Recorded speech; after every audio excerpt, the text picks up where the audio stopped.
not a quick bit, Jordan. This is insane.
We appreciate all the support that you've ever given us, and go Cog Prime. And I want to make sure you get your trophy here as well, man. MVP, Susano, and his heavy, man. Make sure you hold on to it for me. MVP, raise it up for him, man.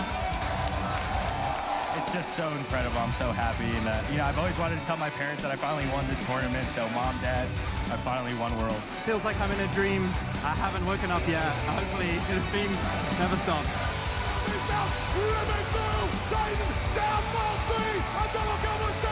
Splice are going to be your Season 5 World Champions. This is their moment. Untouched, unscathed, bow down to your kings, the Camelot Kings, champions of the world.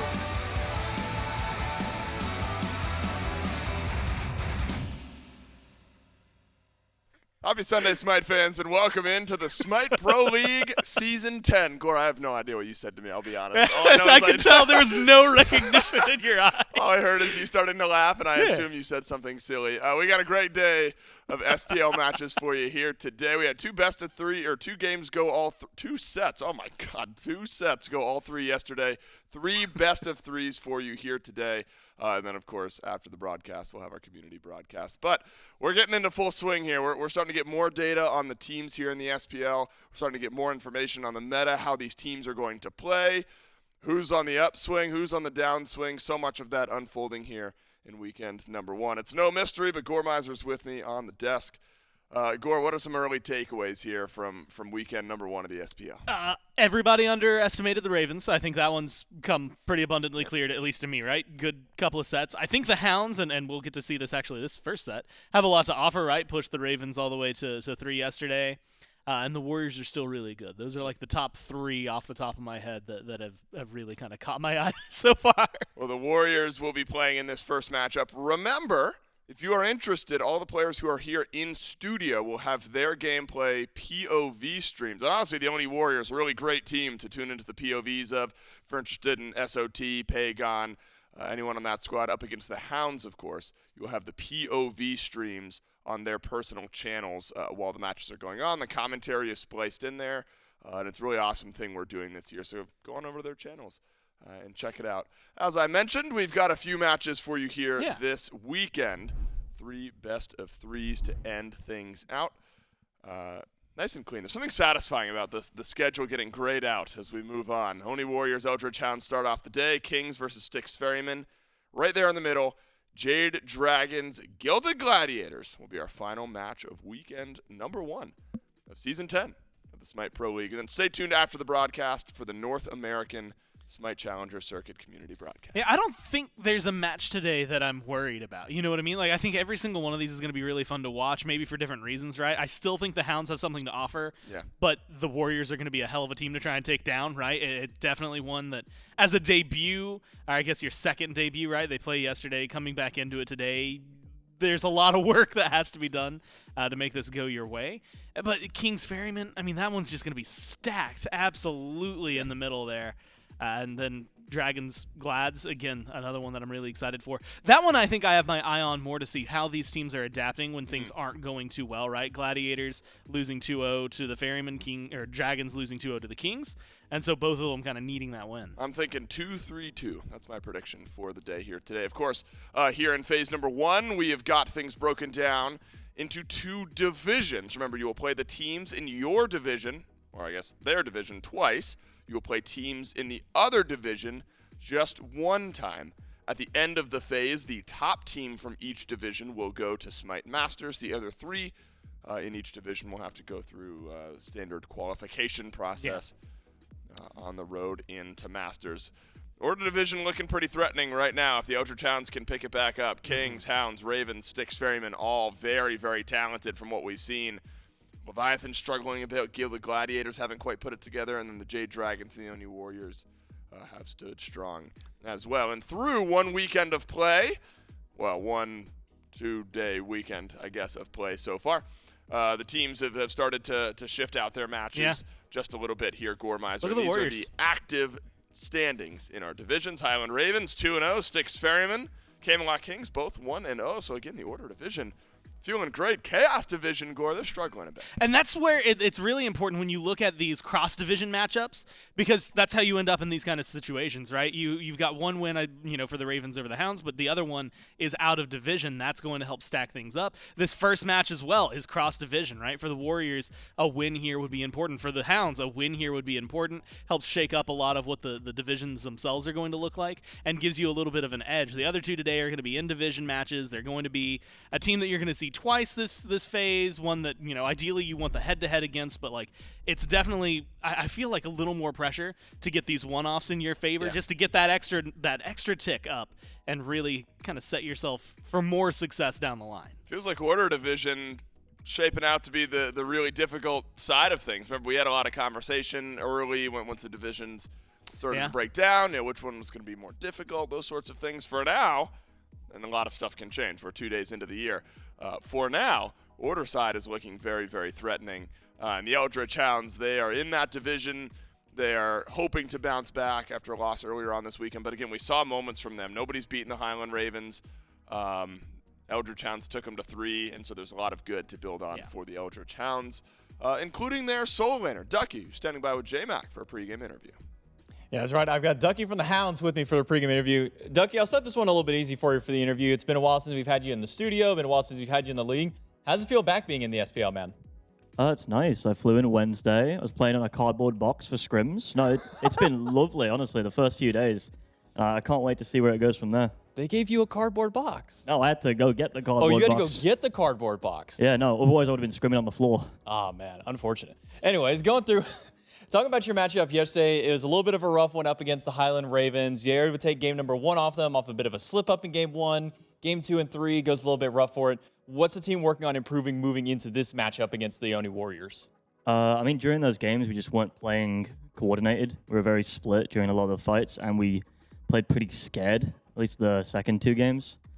So after reviewing that, we're just looking to full send it going forward. What would you say is the most difficult thing to maybe play against a team like this? Because looking at the Oni Warriors games yesterday, there was a lot of scrappiness to their compositions. There was a lot of wackiness as well. I mean, we saw, the Morrigan and Merlin solo coming from SOT, Pegon's playing Hunters in mid. What's kind of the hardest thing to do, whether it be drafting or just playing against compositions like this? Definitely drafting. You have no idea what these guys are going to play, especially like Salt in solo. I've got no clue what he's picking. I just have to roll with it. And kind of talking about being that direct matchup, because he's not really playing traditional. We only saw the one Hercules game after the first 2 yesterday.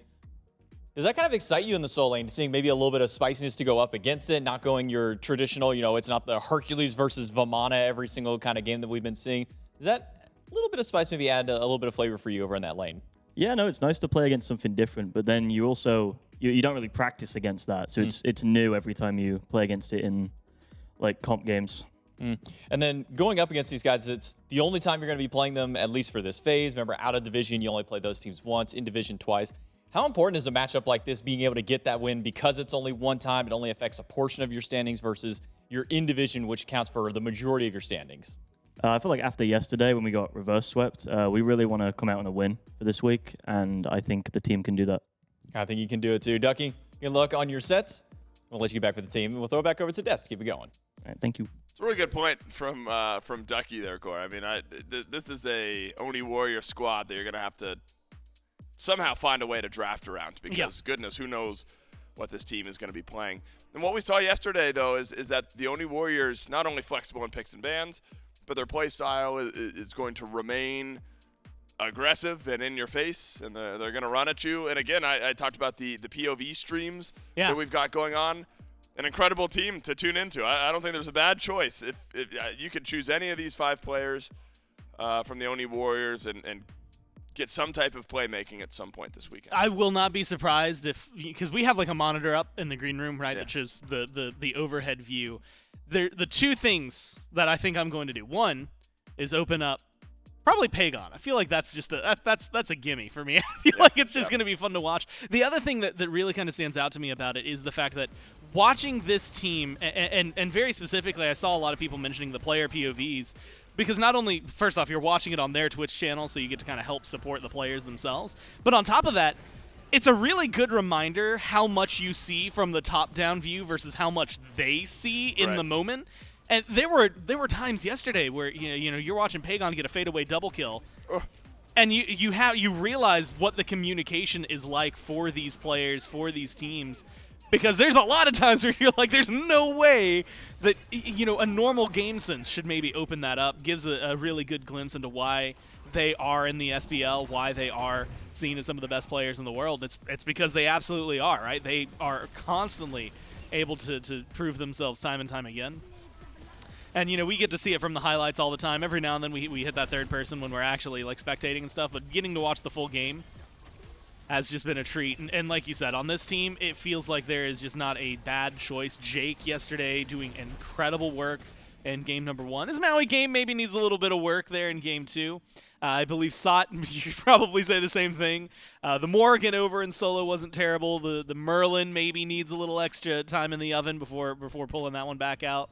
But every single player on this team just contributes so much. And it's so, even Panitom was surprised that their style just clicks so well together this early on. I'm really hoping that it continues to grow at this rate, right? I hope it's not a huge kind of like burst at the very beginning that then fades as time goes on. I want this to be a successful team. I think that what we've seen out of them the last few sets has just been, just a treat to watch. And if they can keep this amount of pressure up, then I believe this is a team that's going to be in a very high point in the conversation for a long time this year. Oni Warriors are a very fun team to watch in this play style. That's my favorite thing. Hard to figure out, right? Well, that's literally what we do. You can be a really good team, or you could be a fun team to watch. They don't always line up. They're not always the same thing. You're absolutely correct. Oni Warriors, for now, are both good and fun to watch.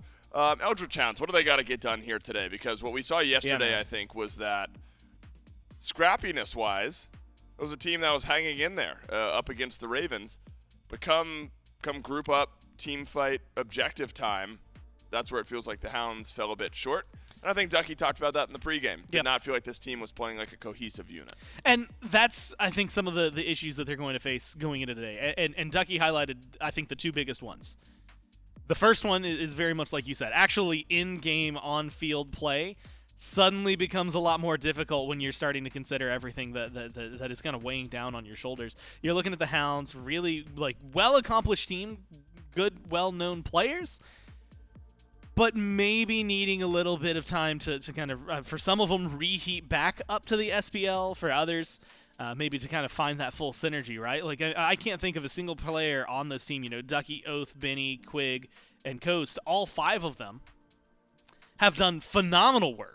Yeah. Whenever you go to look at him, even hell, look at Coast. Like, I was surprised that he had to qualify in this year, considering how and how good of a performance he put on during Worlds. You put them all behind Chuckles, and I feel like you really get a team that the potential is so high. But the problem is that it's week 1, right? And I know, like, Mifflin went on a huge rant about how he wasn't, like, giving anybody, like, none of this, hey, you got to come in, you get some time to get together. It's still a new team, right? Adapting from scrims to actual play is going to take a little bit of time to get fully used to. If you're looking at Oathhh, you're looking at Quig, you're looking at Coast, technically, all rookies to the SPL. So getting used to the pace of game, the consistency of the games, and, the severity, I think, of them is going to take a little bit of time. But a team that the ceiling is super high for. Yeah. And so this is a team that, as we saw yesterday against the Ravens, despite a couple of fumbles, if they can get that teamwork down, kind of get to each other, figure out their comm situation, all that, clean it up, which with Chuckles behind him, I believe, I think that this is a team that maybe it's not today that's going to be the grand maximum percentage, like full-born Hounds that we're expecting. But we're still going to get a good show. Yeah, I think so. This is a very talented roster. Far too talented of a team to be held back all year long. And so I expect plenty of growth out of this Eldritch Hounds team. This is a really fun matchup, Gore, I think. If you're looking at Hounds v Oni Warriors in general, from what we've seen from the Hounds so far is that they are a bit of a scrappy team. That this is a team that does not mind playing aggressive early and looking for some individual fights, individual plays. Matching, though, the coordinated scrappiness of the Oni Warriors late game is going to be the big question for the Eldritch Hounds. What are some key matchups in this one in your mind? The Soul Lane's a fun one to watch. I think Jungle between Panitom and Oathhh going to be vitally important. We can talk more about it as we get into picks and bans for game number 1. But Gore, I just think there's so much to look at individually. This Oni Warriors team is always going to have us talking about the individual matchups because they're players that like taking individual matchups. I think you got to look at mid. And for multiple reasons, right? They're brothers, right? And we haven't gotten to mention that one in a little while. Pegon going up against BennyQ. I think this is going to be a matchup fun to watch, and one that even last year was going towards Pegon, right? Kind of fresher blood, I think, to the scene than what we saw out of BennyQ. And one that has more historically gone the way of Pegon. And so that the kinship drops once they load into the game. Right. And I imagine that that's going to be a very intense matchup because that one does weigh, I think, heavily on the map. Jungle obviously always comes into the equation. Panitom, who has been one of the best junglers in the SPL for years. Oathhh, who has that potential, right? It's always that potential, but whether or not we're going to see it fully realized. A lot of the turnarounds, a lot of the success that the Hounds have found so far this year has been sick plays by Oathhh, and so I wouldn't be surprised if that maybe starts to open things up. And the other one, I think, because the Hounds ban out the Nox, it's worth mentioning, it is going to be in the support role, right? Because Quig still trying to get, things under wraps over the last couple of years. There's been discussions. You've seen people post games for any of the Bolts matches. You'd have heard several times about how Jake's the problem for the Bolts, right? Jake's the issue. Jake's inting. Jake's the problem, et cetera, et cetera. I could probably go and find like 30 comments pretty quickly. You could. And then you come into this year and you're like, oh, actually maybe Jake wasn't the problem. Jake just didn't have a team that fit the style he plays. And now he has that around him. I think that Nox ban is very appropriate. Again, the Maui needed a little work yesterday, but we're going to see what he has to offer for us today. I think that we have not gotten to see maximum potential Jake just yet. And we got glimpses of it for sure over the last couple of years. You have to remember the Bolts went on a long tear. I think it was phase 2 last year of wins, and phase 2 I believe the year before, just win streak after win streak. And so I think that this is going to help translate here for the Warriors' success. Yep, completely agreed. Nox score, you mentioned it. Played 3 of the last 6 games for Awesome Jake, including the kickoff tournament just a few weeks ago. Cern will end up being first pick here for the Oni Warriors. Netrioid's so talented, and again, I think you could have a similar conversation about Netrioid that we just had about Jake, where there it is. This is the style of team that really seems to fit in Net and his play style. Hover, but not for long. It's locked in. Potentially followed by an Ishtar. Blades of light. Is indeed, so not wanting to delay the Hunter pick at all, despite the Oni Warriors already having their Cern, Herc, Ishtar. A strong 1-2 from the Hounds. What's been really interesting is watching some of these gods and realistically how successful these gods have been or how much they've shown up. Ooh. The top 5, like if you go pick man percent, Horus, Hercules, Marty, Vamana, Guan Yu. There's Warriors galore up there. I like the Hercules pick, though. It was absolutely baffling yesterday that the Warriors weren't leaning on it in Game 1. And even more surprising that the Leviathans also skipped over it. This time around, the Hounds aren't going to let that slip through. I think that's a very easy pick up for Ducky. It's going to be a very, already, impactful player, impactful god, just because of what Hercules brings in his kit. It doesn't like you could go 0-6 in lane. I don't even care. As long as you can make it to late game somewhat tanky, you're gonna get a knock up, you're gonna get a push, you're gonna get a boulder. And so I like that that's the draft for the Hounds. Plus you draft that Ishtar as you had mentioned. You get a lot of pressure in the lane for it. Someone that hasn't been showing up as often, right? Marty has kind of taken the place with Kern, Ishtar, some of the other hunters swapping in and out for the other half of it. This is a matchup that feels like they recognize, you know what, crit right now is where we want to be. We don't want that ability damage. If you do, maybe you draft it for mid, but otherwise, I like seeing the current Ishtar. Even if it is the only 2 hunters we've been seeing for a couple of months, it just feels like they are doing a little more consistently than what we've gotten to see out of Marty. Because if I'm looking at it, you know, like his pick ban has been pretty solid, but I believe his win rate itself hasn't been too spectacular. Overall, yeah, 33%, 2 losses, 4 wins. So seeing him go from like a top pick, top ban to kind of forgotten, I think players are starting to realize he's got a very niche position in drafts, and they're just not going to deal with it. Yeah, we sort of talked about Marty in the same vein as like an AMC, though, with the ultimate a bit more safe. Does not look like that'll be a conversation piece for now. Worth mentioning with this Morrigan lock-in for the Oni Warriors. Couldn't tell you where that's going to go. You traditionally would think mid lane. And yesterday, I think I declared, I was like, you know what? This is like such a good pick for Pegon. It plays him so well. In reality, I can't tell you where the Susano's going either. That's could also be Pegon playing Susano out of mid. So some flexibility for the Oni Warriors. And that's what Ducky talked about in the pregame interview, is that they just make you guess. This is an Oni Warriors team that you have no idea what they're going to pick. You have no idea where they're going to play it. It was Morgan solo yesterday. We've seen Susano for Pegon in past matchups. They make you think about every single lock-in.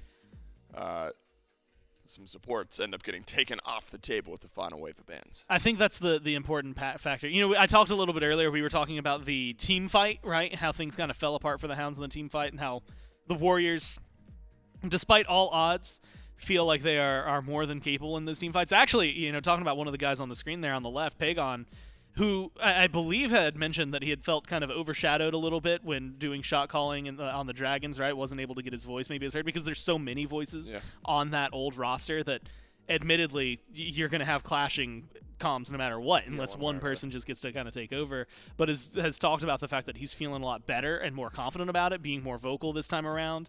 And I think that's a huge difference, not just for him, but it fits the playstyle of this team because they all, I mean, we use hold W and sometimes we say that and it might feel, I don't know, maybe mocking or belittling or something like that, maybe just too high view. Yeah. But that is what they do. They like to play aggressive. They like to get into the fight, and they all play at a similar pace. That's the thing that really helps them click together. And so knowing that you have someone who's making shot calls that match what you in your mind think should be happening as well, you know, they had said it. You don't have to call for that stun because that stun's just going to be there because they all know that that's how they want to play. And that's the thing, you know, that I've talked to Mifflin about and that I'm a little worried about is seeing how it transcends metas. But as of right now, it's working incredibly well for them. And I think that if this team, again, with this amount of pressure, with a draft like this where even in the top 3, I'm not sure where any of these are going because of how much they shift things around. And hell, even with the bottom 2, you're not entirely certain where some of those hovers might be going. Athena. There's definitely a lot of wiggle room, I think, for this Warriors draft. And that, like the Hounds have pointed out and like Ducky had said, is one of the hardest things to deal with as a team where you don't know how they're going to draft. You know how they're going to play at you, but you don't have a lot of time to prepare for it. Someone's eventually going to find that kryptonite, maybe trip them up. But the Hounds have a lot of work to do and try and do that here. Merlin, 71% win rate so far. Yeah, he's been doing pretty good. Either solo or mid, and then the Morrigan will go in the other spot. Which is funny that we say it so casually, but I guess just what we expect with this Oni Warriors team now. Normally this would be a big deal, but with the Warriors, I think it's just what we're expecting. Sylvanus as well with an Atlas. This is an Atlas mid. I think it must be from BennyQ. We've seen Atlas mid once or twice. I feel like he's also played a Sylvanus mid, but we have seen Sylvanus mid. We can maybe ignore that I might, pretty handily.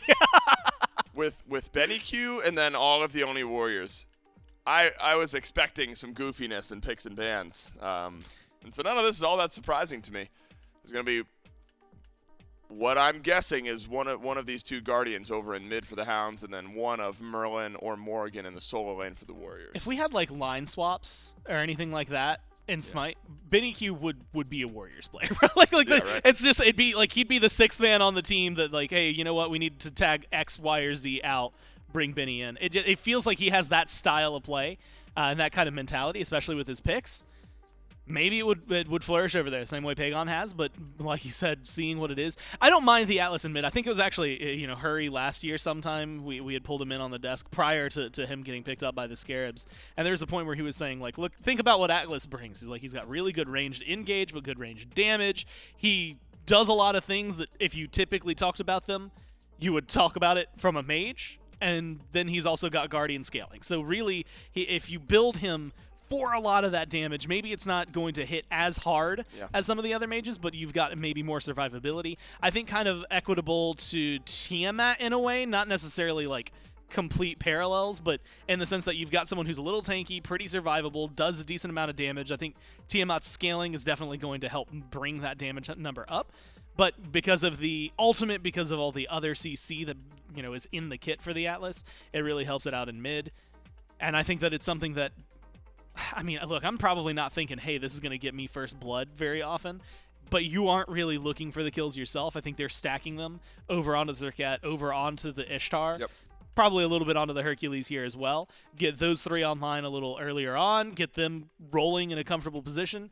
That's where your team's going to find the success. The other two are really just the setup.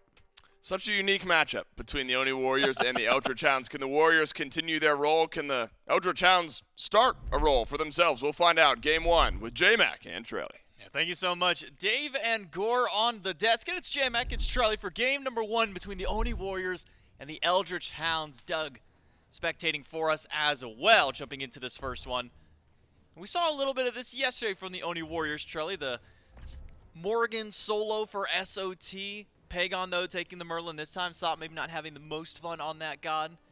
In game 2 of his set yesterday up against the Hercules, doesn't want to have to try and repeat against that. But probably the most interesting so far out of the draft, because we saw a lot of this from the Warriors yesterday, is BennyQ on this Atlas mid. How do you kind of feel about this as a mid lane selection? The desk kind of talked about some of its strong points. How do you kind of feel about it, Trelly? Yeah, I mean, it's one of those picks that it can work. I think Atlas can do a lot of damage. It's just, it gets punished very easily.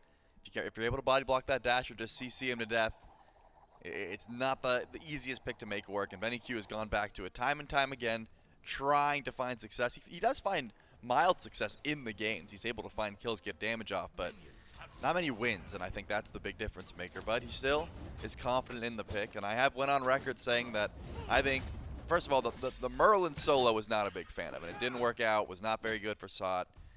It wasn't a great draft at the Oni Warriors. But the Morrigan solo I like a lot better, because you're in a traditional 1v1 matchup. If you ever find a good stun, if Ducky ever carelessly uses Driving Strike, you can just transform into, you could be a Serqet, you could be Susano, you could be a Hercules yourself, and just find that 1v1 matchup. So I do like the Morrigan solo. I think you can dominate a lane matchup if you play it properly, and if you're able to stay safe until you get ultimate. Both the fast bling pulls beads from Pegon. And that's a great start for the Eldritch Hounds to get some pressure in that mid lane. Put Pegon a little bit uneasy on this Morrigan pick. Or I'm sorry, on this Merlin pick. I was thinking about the Morrigan there for a second, because yesterday in every single game that the Warriors were playing, Adapting was camping SOT. At one point, 0-3 in game number 3. Died a couple of times in games 1 and 2. Similar to how Ducky's trying to get some kills on SOT here. First blood, though, goes to Oathhh up against Pegon in the mid. Stunned by SOT is the only reason he lives up against Ducky. That Driving Strike just a second off of cooldown. So living in the solo lane, but not so much for Pegon. Lost the beads early and then lost his life right after. Yeah, good looks by Oathhh. I mean, blinks in, pulls the bead, says, hey, I'm looking for another one. Is able to find it in BennyQ as the Atlas mid with the Conduit gem. You're going to have better clear. You're going to be a bit tankier early on. It just takes a bit before Merlin gets safe. I think you are more susceptible to death as Merlin between levels 1 and 3 than you are for the rest of the game, just because you have to decide, hey, at level 2, am I getting flicker? Am I getting my escape? Or am I getting more damage to help clear the wave? Doesn't really matter at this point. When you lose those beads, Merlin goes down. So much sustain over here in the duo lane, though. They're scrapping. All the beads, though, to get away from the taunt. Dash in by Netrioid to keep the chase going. Coast is one auto from death, but he will live. Meanwhile, we had a scrap on the right side of the map as well. SOT and Panitom both getting a bit low against Oathhh and Ducky, standing still near full HP for the both of them there. Narrowly avoiding death in the duo lane. Panitom and Sod able to squeak away from death on the right side. I love the fact that they are scrapping, though. I mean, usually when you see a duo lane like this, when you see a Sylvanus, you don't expect too much fighting. You expect a lot of sustain. As SOT is going to go stealth out. Does get the kiss off, though. Oh, and that is just a turnaround death now. Ducky credited to the kill, but all the setup there for Oathhh, taunting him out of that stun. SOT is getting the camp treatment again. It's what we saw yesterday whenever he was facing up against Adapting, and now losing his blue buff on top of that.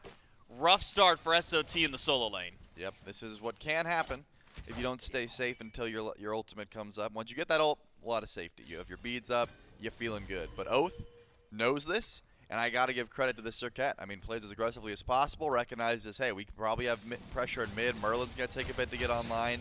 We definitely have pressure before this Morrigan gets access to that ultimate, so we're looking for blue buff invades. Oathhh has made it happen throughout the map so far, and that's why you see the leads in pretty much every lane.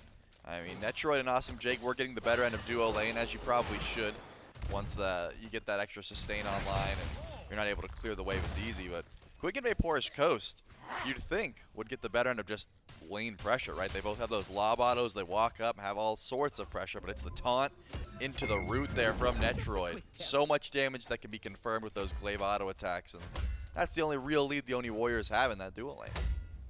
BennyQ putting a bit of pressure on Pegon there, seeing that he's putting his priority points into that first ability, probably his best so for easy ranged poke damage on this Atlas.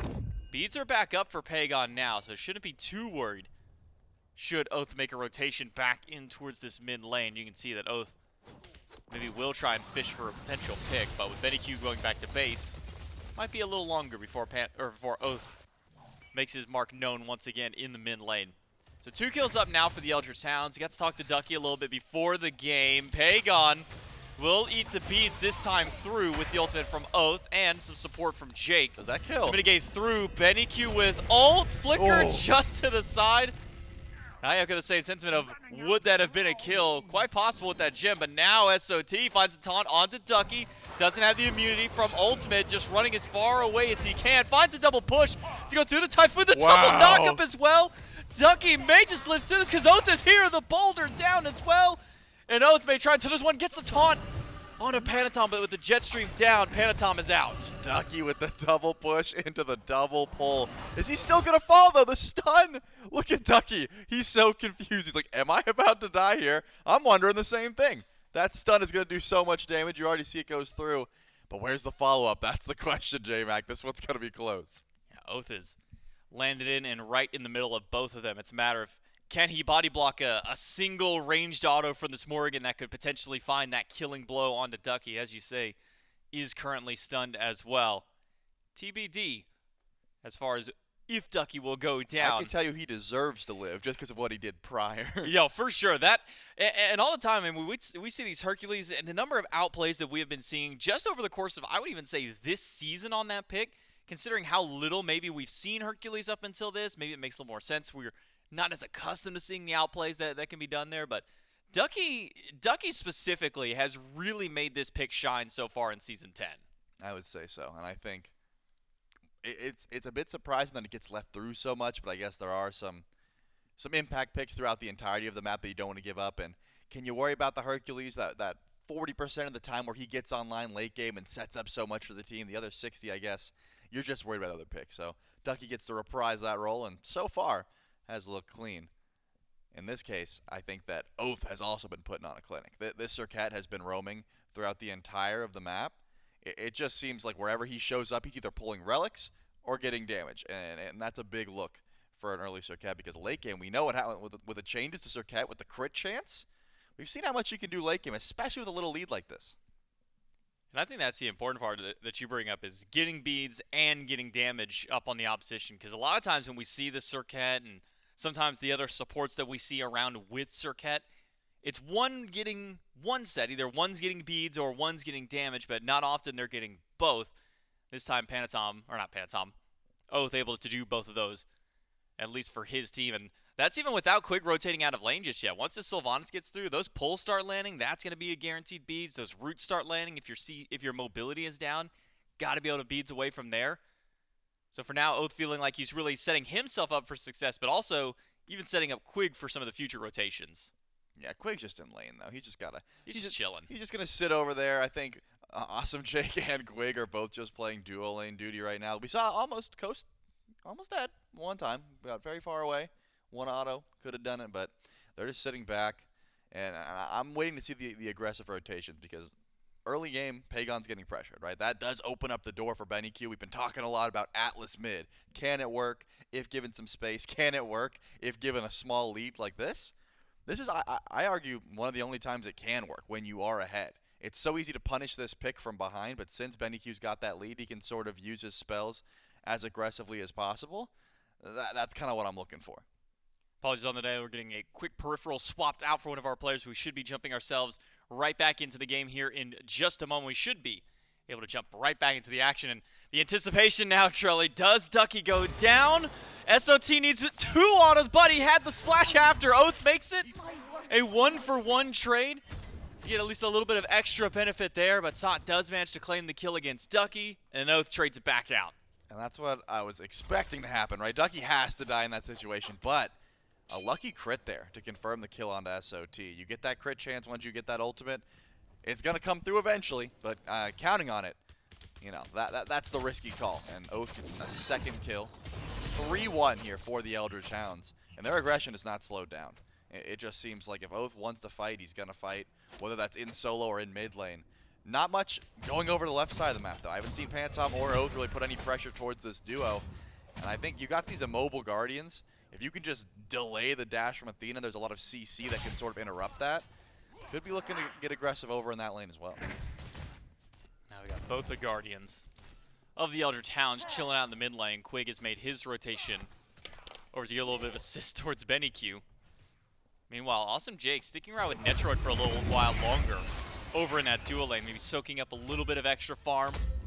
But now with the opportunity to go back to base, Awesome Jake might start to see some rotations from this Athena. And it's kind of similar mindset of what we got to see yesterday when the Chernobog came out for this Oni Warriors team, which is you're never really in a disadvantage in these fights because all it takes is one brief second and all of a sudden your 2v2 that you're in is now a 3v2 for yourself. And that was kind of the big problem in game number 1, at least for Leviathans to deal with, was this global pressure from at least the Chernobog. Now, instead of getting a heavy damage dealer rotate over, you're getting your frontliner and Jake to move over. Awesome Jake is going to be targeted here. Good pull, and they've got the CC chain. He's going to be stuck in place for a while. He's got to get the damage through, though, and well, there's not a whole lot from Quig and Oathhh up against Jake. He'll be able to channel that Defender of Olympus, get himself out of danger right away with no hesitation. I thought more damage was going to be coming through there. It just seemed like the good pull, the CC, but Oathhh not doing much, and actually jumps in here. Oathhh doesn't realize where the rest of the team is. Panitom gets stunned by Coast, able to dash away, but that's going to be a force out of the jungler. No beats for him. Now Pegon under fire by BennyQ. A dash in. Ultimate, not enough damage. BennyQ going to get yanked back in, but Oathhh will dash through. Finds one, finds the taunt for the double. Oathhh is popping off for the Eldritch Hounds. BennyQ so close to a kill. Oathhh will go down as well. It is carnage across the map, Trelly. I mean, Oathhh comes up huge there. BennyQ really wants that solo kill. Doesn't quite have enough damage, but the Serqet is able to clean that up flawlessly. SOT with the clutch rotation as well, though that shutdown is big onto Oathhh. 4-0 on this Serqet, and would have been able to make it out. That Dark Omen was necessary. Awesome Jake would not be able to finish that kill without SOT rotating. Unfortunately, loses his blue buff because of that rotation. Ducky's not going to let that one go for free. But now the Morrigan's sitting at 2-2. At the very least, as you said, that double global presence. It can be really annoying to deal with the Athena ultimate, and now you've got the Morrigan and the Athena. That could just be 2 Athenas. That could certainly add up. So I like the fact that SOT is making those rotations with this Doom Orb. If you're getting the movement speed, you should be using it for those clutch rotations. Oathhh now level 10 on the Serqet. That said 4-1-1 to his name. A part of every single kill for the Eldritch Hounds, and 4 of them directly under his belt. This time through. The Eldritch Hounds haven't really built up too much of a lead just yet. Only about 1,000 gold to their name. No real objectives to kind of go for in this early game. Gold Fury is up, but not really the damage value, at least from either of these teams, to go for it this early. Pyromancer's not up just yet for these two teams to go for. It feels like it's been just a lot of fighting for the sake of fighting, especially when you look at that fight around there. Looked like it was one to set up for Gold Fury. It could be an answer for the Warriors now. Quig taunted back in. Oathhh gets an ultimate on top of Panitom. BennyQ goes out the Gamma Burst, but it's not enough damage coming from this Atlas mid. The Eldritch Hounds just missing out on a little bit of DPS to take out the Warriors. Yeah, it just seems like these two teams' playstyles are clashing here. Oathhh gets caught out by the taunt, should have enough damage to get away. Now awesome Jake pulled back in. Both of these teams, they want to scrap early, they want to look for aggression. We've seen it so many other times where they're able to find pressure and just run with that early game. And it seems like we're seeing that in a big way here, where they both are just looking for fights consistently. There's never a, hey, we're just going to, I guess besides duo lane, right? Coast and Netrioid are just accepting that, hey, we're both going to be pushing in waves and we're not going to look for too much aggression. Everyone else is scrapping. There are no objectives to look at currently. No one's grouping up towards Gold Fury. Pyromancer's not available just yet. They have been fighting just for the sake of fighting, and you gotta love to see it. All the while now, Coast is gonna look for the ultimate. That's because Panitom's on the way. Panitom goes in, no pull because bees are there for Coast. And now Quig on the rotation back through. Ult is available for the Sylvanus, but not gonna try and connect that route onto Panitom or Netrioid this time around. Now with Jake here, makes it a bit uneven once more. Still no Defender of Olympus from Jake, and I don't think SOT is going to be getting a blue buff anytime soon, as Oathhh and Ducky have been camping that buff. But now that there's knowledge that there's two on the right side, the Oni Warriors will immediately go to the Gold Fury. And this is a lot of what we saw yesterday, Charlie, was Oni Warriors, they try and go for a pick, they don't find it, they send one, maybe two to base, and they capitalize by taking an objective. Eldritch Hounds will answer for one of their own, but Oni Warriors take Gold Fury, Eldritch Hounds get Pyro. It's going to be a decent trade for the Eldritch Hounds. At the very least, they're able to grab a Runic Bomb for themselves. If, you know, they wanted it, which they did, and they just left it there, so not going to pick up that Runic Bomb. I suppose if you look at their consumable slots, a lot of wards. Ducky certainly could have grabbed it, but everyone else, I guess, not wanting to go over and actually pick up that Runic Bomb. So the gold is what we're going to talk about, and it's not that big of a deal trading early on. The Gold Fury starts to get a little bit more worth as the game continues, so it's not the end of the world losing that. I think just good pressure there from the Oni Warriors. Wouldn't be surprised if SOT said, hey, I don't know if it's a coincidence, but every time this blue buff spawns, there's a Serqet here. You guys might have some pressure over in the left lane when that's happening, and they decide to make the pull. That's about as easy as it gets. So the Oni Warriors and the Eldritch Hounds trade objectives, and that's going to be down for quite some time. The question is, are they going to still look for aggression with objectives down? Usually we see these teams fight over the objectives once they're gone. They sort of go back to farming. If they catch someone out, yeah, they'll go for the scrap, but besides that, it's a whole lot of just idle play. But it seems like Oathhh is still trying to get aggressive. Wanted to pull the beads from Pegon a little bit too far, and was able to juke out the taunt there from awesome Jake. Serqet gets a hold on to her beads as well. And talking a little bit about Serqet, we saw a bit of a different build path from Panitom yesterday, going towards a little bit more bruiser-style Serqet compared to Oathhh, going to this more crit glass cannon style. Do you have a preference for one or the other, Trelly? Because it felt like Panitom almost kind of got forced into it because SOT's running this damage solo comparatively now to where you don't really necessarily need to go that because you have Ducky on a Hercules for Oathhh. So do you think it's just a comp dependency, or do you think it's a player preference maybe? It's probably a little bit of both. I think that damage Serqet is always more fun, but when you use that ultimate and you're essentially just sitting there and you don't have the Aegis and you just get absolutely one-shot, it's never fun. Ducky's about to figure out if it's fun or not. He's got a lot of CC to deal with. Fast beads and an ultimate, but a taunt back in. Ducky is good as dead to the 3-stack of the Oni Warriors. And what will the response of the Eldritch Hounds be? It was pressure to the left lane. Netrioid so far back in lane because Oathhh is hunting around the jungle. But when you got this much damage on the Oni Warriors, Ducky, no matter how tanky he may be, there's not enough to stop him. And see, you might be looking at that play, you guys at home, and say, oh, that's so cringe. They three-dove Ducky. If it's only 2, he probably lives there. But it's a genius play, because what's the answer? What do the Eldritch Hounds do in the meantime? They're just looking around the jungle. Maybe you get a purple buff, but now they know. They can force a play on a Netrioid here, and they're going to 3-stack over and left. There's no objectives. You might as well look for the dive. He takes 2 sets of bees away with his ultimate, though. Pulled just off the mark by Quig, a little wide to the right side. Now Jake trying to slow things down because Panitom on the way back. No ultimate through. Knock up by Quig. A root in place. Triple taunt by Jake. And a jet stream for Panitom for some extra damage. A purple buff invade at the end of the day for the Eldritch Hounds, but that cost them a lot, Shirley. 2 sets of beads and a couple of ultimates. Yeah, unfortunately, they don't have the amount of chain CC that the Oni Warriors had over for Ducky. Again, you can 3-stack in a simple lane when there's no objectives to be grabbed, right? You know, oh no, we put 3 over and right, there's no Fury. Same applies over the left side of the map. That was the call. Hey, we're going to dive Netrioid. We're going to get an easy kill. We know there was just 3 over on right. Unfortunately, you don't have that amount of CC that the Oni Warriors had. I mean, they just had awesome Jake ulting in. They had Panitom that could just pull in, then use the ultimate. Of course, SOT is also providing that amount of lockdown. Netrioid was just able to dash away, and also good peel from awesome Jake to make that rotation over. Oni Fury's back up, though. It has spawned back in. So I'm thinking Eldritch Hounds want to group up around that objective this time around. Don't want to go for the trade.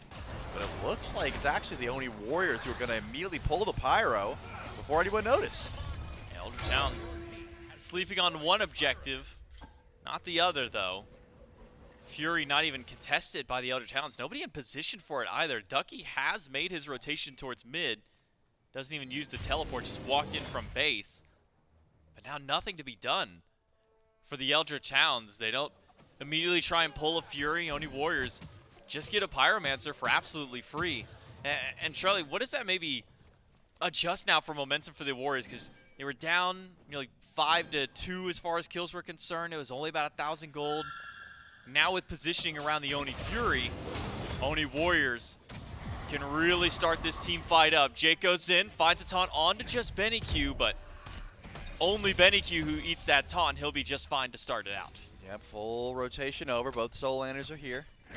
You do lose that bubble if you're awesome Jake, so you have to watch out for a bit of the CC that the Hounds are able to dish out, but no team wants to go for the pull immediately. That ward vision was pretty clutch there for the Eldritch Hounds. They realized early on, there's a 4-man grouping on this Fury. We want to watch out. And Sot's been on point with hitting these Dark Omens. You don't want to go in with that mark on you. You know, it can get exploded and even more damage comes your way.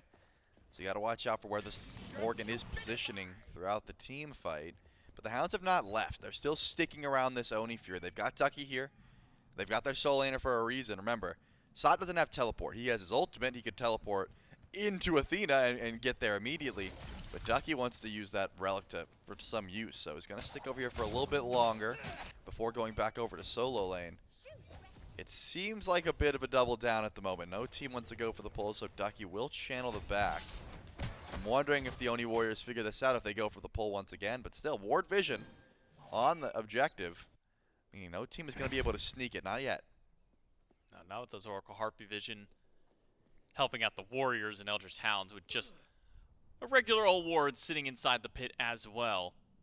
Netrioid, who has been the subject of invades at least for the Eldritch Hounds in these last couple of rotations, he had to take his buff all the way back towards tier 2 tower to guarantee that it doesn't get invaded by the Hounds.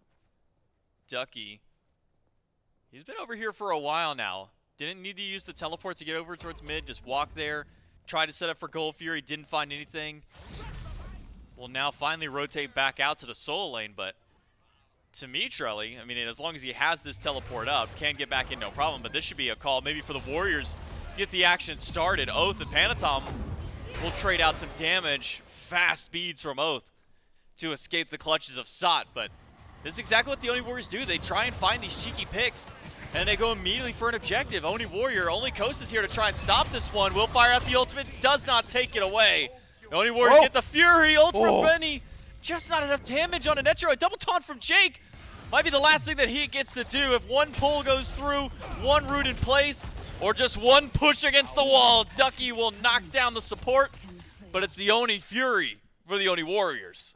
I mean, I understand that Atlas ult doesn't do much damage, but it's been close to finishing 2 separate kills now. Unfortunate there for BennyQ. At the very least, they're able to win the fight after the Fury and step up for this tier 1 tower. Are the Oni Warriors looking to fight? doesn't seem like it. It seems like they're tucking their tail and running. They want to try and defend, but they're not going to risk their lives for it. Now, the Eldritch Hounds are heading towards Fire Giant. Pyromancer's not up for a bit. It doesn't look like they're actually going for it. They want to set up an ambush here. Let's see who walks up. Netrioid and Pegon sitting there with each other. Do they know this is out? Do they step over a ward? It looks like they're going for the full wrap here. Who's going to walk up? Oathhh will be the first one for the Eldritch Hounds. Jake now spotting out the full-man squad of the Hounds in the jungle. Will let his team know, hey, good call, not stepping forward. There's a full force waiting for you. Now, Pyromancer for the Eldritch Hounds. Jake can steal it away, but instead it's a leash. And now a taunt for awesome Jake. A quick dash out by Ducky. But having to use the beads, not ideal for the Hercules solo. The Eldritch Hounds start at Pyro, drop it. They are now down a couple of relics the next fight. They are. They're not going to retreat, though. They're sticking around just in case. I'm thinking the Oni Warriors have an opportunity here. I was going to say to go for the objective, but it looks like to try and kill Oathhh is the call. Oathhh able to dash away from the stun. Panitom goes in with the ultimate, but Ducky finds a knock at the same time and a double push once more. Ducky saves Oathh's life this time. Jake goes in, finds the taunt. Quick dash out by Oathhh. Ducky may be the sacrificial lamb for the squad once more. Teleports away with Panitom, who drops them and gets credit for that kill. Now, the Oni Warriors, a man up, can start up. Or maybe at least have already taken that Pyromancer. Oni Warriors, gotta know at this point, if this team is getting aggressive, they want to play for an objective. They do, as Jake taunts in, BennyQ and Quig, and here comes Netrioid on the wraparound. Beautiful ultimate. Finds 3 with it. Oathhh caught in the middle of 4 and dead before he can even jump away from them. SOT, credit to the kill. 3, 2, and 2 now on the solo lane Morrigan. And the Oni Warriors, not the healthiest squad, will walk past the Fire Giant, but just to get ward vision down around the pit. Wow, and you can tell the Eldritch Hounds are going to give it up. Look at their positioning. They were going to walk away and said, hey, it's a 5v3, 5v4 for a little bit longer. We don't want to step up towards that objective, but as you said, low health bars. They didn't think they could commit to it, and they decided to back off. The objective smart play. The Oni Warriors have been getting the better end of these fights as of recently. I want to rewind a bit, though. It was a beautiful gank from Panitom and SOT over onto Oathhh. They just missed too much. Ducky ends up inting, trying to save. I don't think he even had a driving strike there. They had no more damage. They just missed too many abilities there. The Dark Omen and the stun from Sod ends up whiffing. Then Panitom just couldn't finish that kill. Ducky does double driving strike them away, but in doing so, cost him his life. And Oathhh, I think, made it out anyway. That Deathbane comes back up right in time to juke awesome Jake. Either way, you lose the one. Oathhh goes in anyways in a bit. You get that kill regardless. The Oni Warriors are going to be fine with that trade. They're still up gold, and they have the pressure towards FG if they'd like it, but Gold Fury is already spawning back in here soon, and it seems like that's where they're posturing, towards the left side of the map more than anything. Netrioid isn't quite level 20. You feel a lot stronger going for that Fire Giant if you hit level 20, or you finish that item right there. Deathbringer just goes back, finishes it. I'm thinking go to the right, and look at that. He's already posturing towards the right side of the map. Who cares about Gold Fury? The Oni Warriors want to make a pull for fire. Eldritch Hounds have stacked 3 on the left side for the Gold Fury. They should recognize the Oni Warriors aren't here, and instead, it's Fire Giant for the Warriors. You called it perfectly, Trelly. Netrioid is already inside the pit, and this fire is melting. Ducky is here. No way that he can steal this one, except for only with that boulder with beads expended. Likely will not want to step up. BennyQ's got ult. Does not do an immense amount of damage, but can steal. Typhoon charged up. The Oni Warriors get the fire. Typhoon, it's 3 in the backline. Ducky pushes Pegon away as VaporishCoast is trying to fight off against the Horde. Pegon thrown against the wall. SOT takes out Oathhh, but BennyQ finally gets the payload he's been looking for. Double kill for Panitom, and SOT gets a killing spree of his own. Netrioid takes down Quig. It is a 4-for-1 trade. Only Benny left alive on the Hounds. I mean, when you see Pegon that deep in a team fight, you assume it's not going well for the Oni Warriors, right? You're like, wait, what's a Merlin doing that deep in the backline? Unfortunately for BennyQ, does get caught out by Sot. Lazy back it under Phoenix, pre-beats on that pull, and Sot's able to get the full-on deicide. Right side tier 2 definitely dropping. They've got minions, so that Phoenix will go as well. I don't think you can go for the end here. Oathhh, Quig, and Ducky all up. There's no way they've got the damage for it. Especially Jake can't tank that one up. Doesn't have Defender of Olympus to rejoin his allies. So the Oni Warriors, Fire Giant, a deicide, a Phoenix, And all it cost you was Pegon. I'd say that's a pretty big win at the end of the day for the Oni Warriors. Not fun for Pegon being tossed around in the backline by BennyQ and Quig time and time again, and by Ducky, but if one lone Merlin can cause a distraction for 3 Eldritch Hounds players, it's pretty good positioning for the Oni Warriors to be able to fight back in there. Coast kind of awkwardly trying to fight against 4 people on his own as well inside the Fire Giant pit, maybe questionable by the Eldritch Hounds. But now for the Eldritch Hounds, Trelly, you've got a couple of towers left standing. Maybe unlikely we see a defense there. So once it comes to these Phoenixes, how does the defense for the Hounds look up against the Warriors? It's a lot of pressure on Ducky and Quig because Oathhh has lost his usefulness. You've seen this crit style of Serqet build flourishes. It does fantastic 1v1s in the jungle. But when you're trying to ult against 3-4 members of the Oni Warriors, we've seen it twice now. Oathhh just dies. You cannot be in the backline with this little tank stats and be, sure, CC immune, but you're standing still to be, you know, hit with auto attacks, hit with damage from Pegon. It's just too difficult. So Oathhh is, he's only a CC bot now. That's all he can do. Ducky taunted back. Awesome Jake picked up by BennyQ, thrown back under the tower, nearly goes down, and the ultimate from Oathhh will seal the deal. Typhoon does not connect. Ducky dashes back in only to die in an instant afterwards. Questionable decision by the solo of the Hounds. The Phoenix has been defended, but I don't think Ducky needed to give up his life for that defense. I'm going to give him the benefit of the doubt and say that was a misclick. There's no way he wanted a driving strike forward with that little damage. I mean, the Oni Warriors just have so much one-shot potential, as we saw. You just get one stun, one polyproc from SOT, and they can really kill just about anyone. But Oathhh was able to find a lone target there. Awesome Jake, once again, does not go beads. Because of that, you can get CC chained under tower relatively easily. BennyQ finds a pull. After that, Oathhh is able to confirm that CC. And this Guardian, relatively easy to lock underneath this Phoenix. Panitom is chasing through the jungle, not going to find anything. Oathh's running away here. The Oni Warriors seem to be setting up for another Fire Giant. They are able to break the base on the right side of the map. The left side Phoenix push doesn't go great, but it's only 26 minutes into the game. It's usually lucky if you're able to get one Phoenix down this early when the game's not completely out of hand. 13,000 gold in favor of the Oni Warriors is getting to that point, but you still are able to find a defense if you can lock down some of these tankier targets. And as I said, the tanks have a lot of weight here. Quig and Ducky, and in this case, I forget that BennyQ is also technically a Guardian.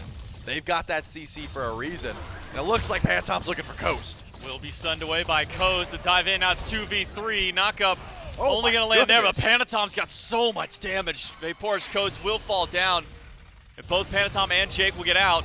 But it sets up for the Oni Warriors. You got a lot of damage on the opposite side of the map. Fire Giant should go on all 5 unless Jake sacrifices his life for this one.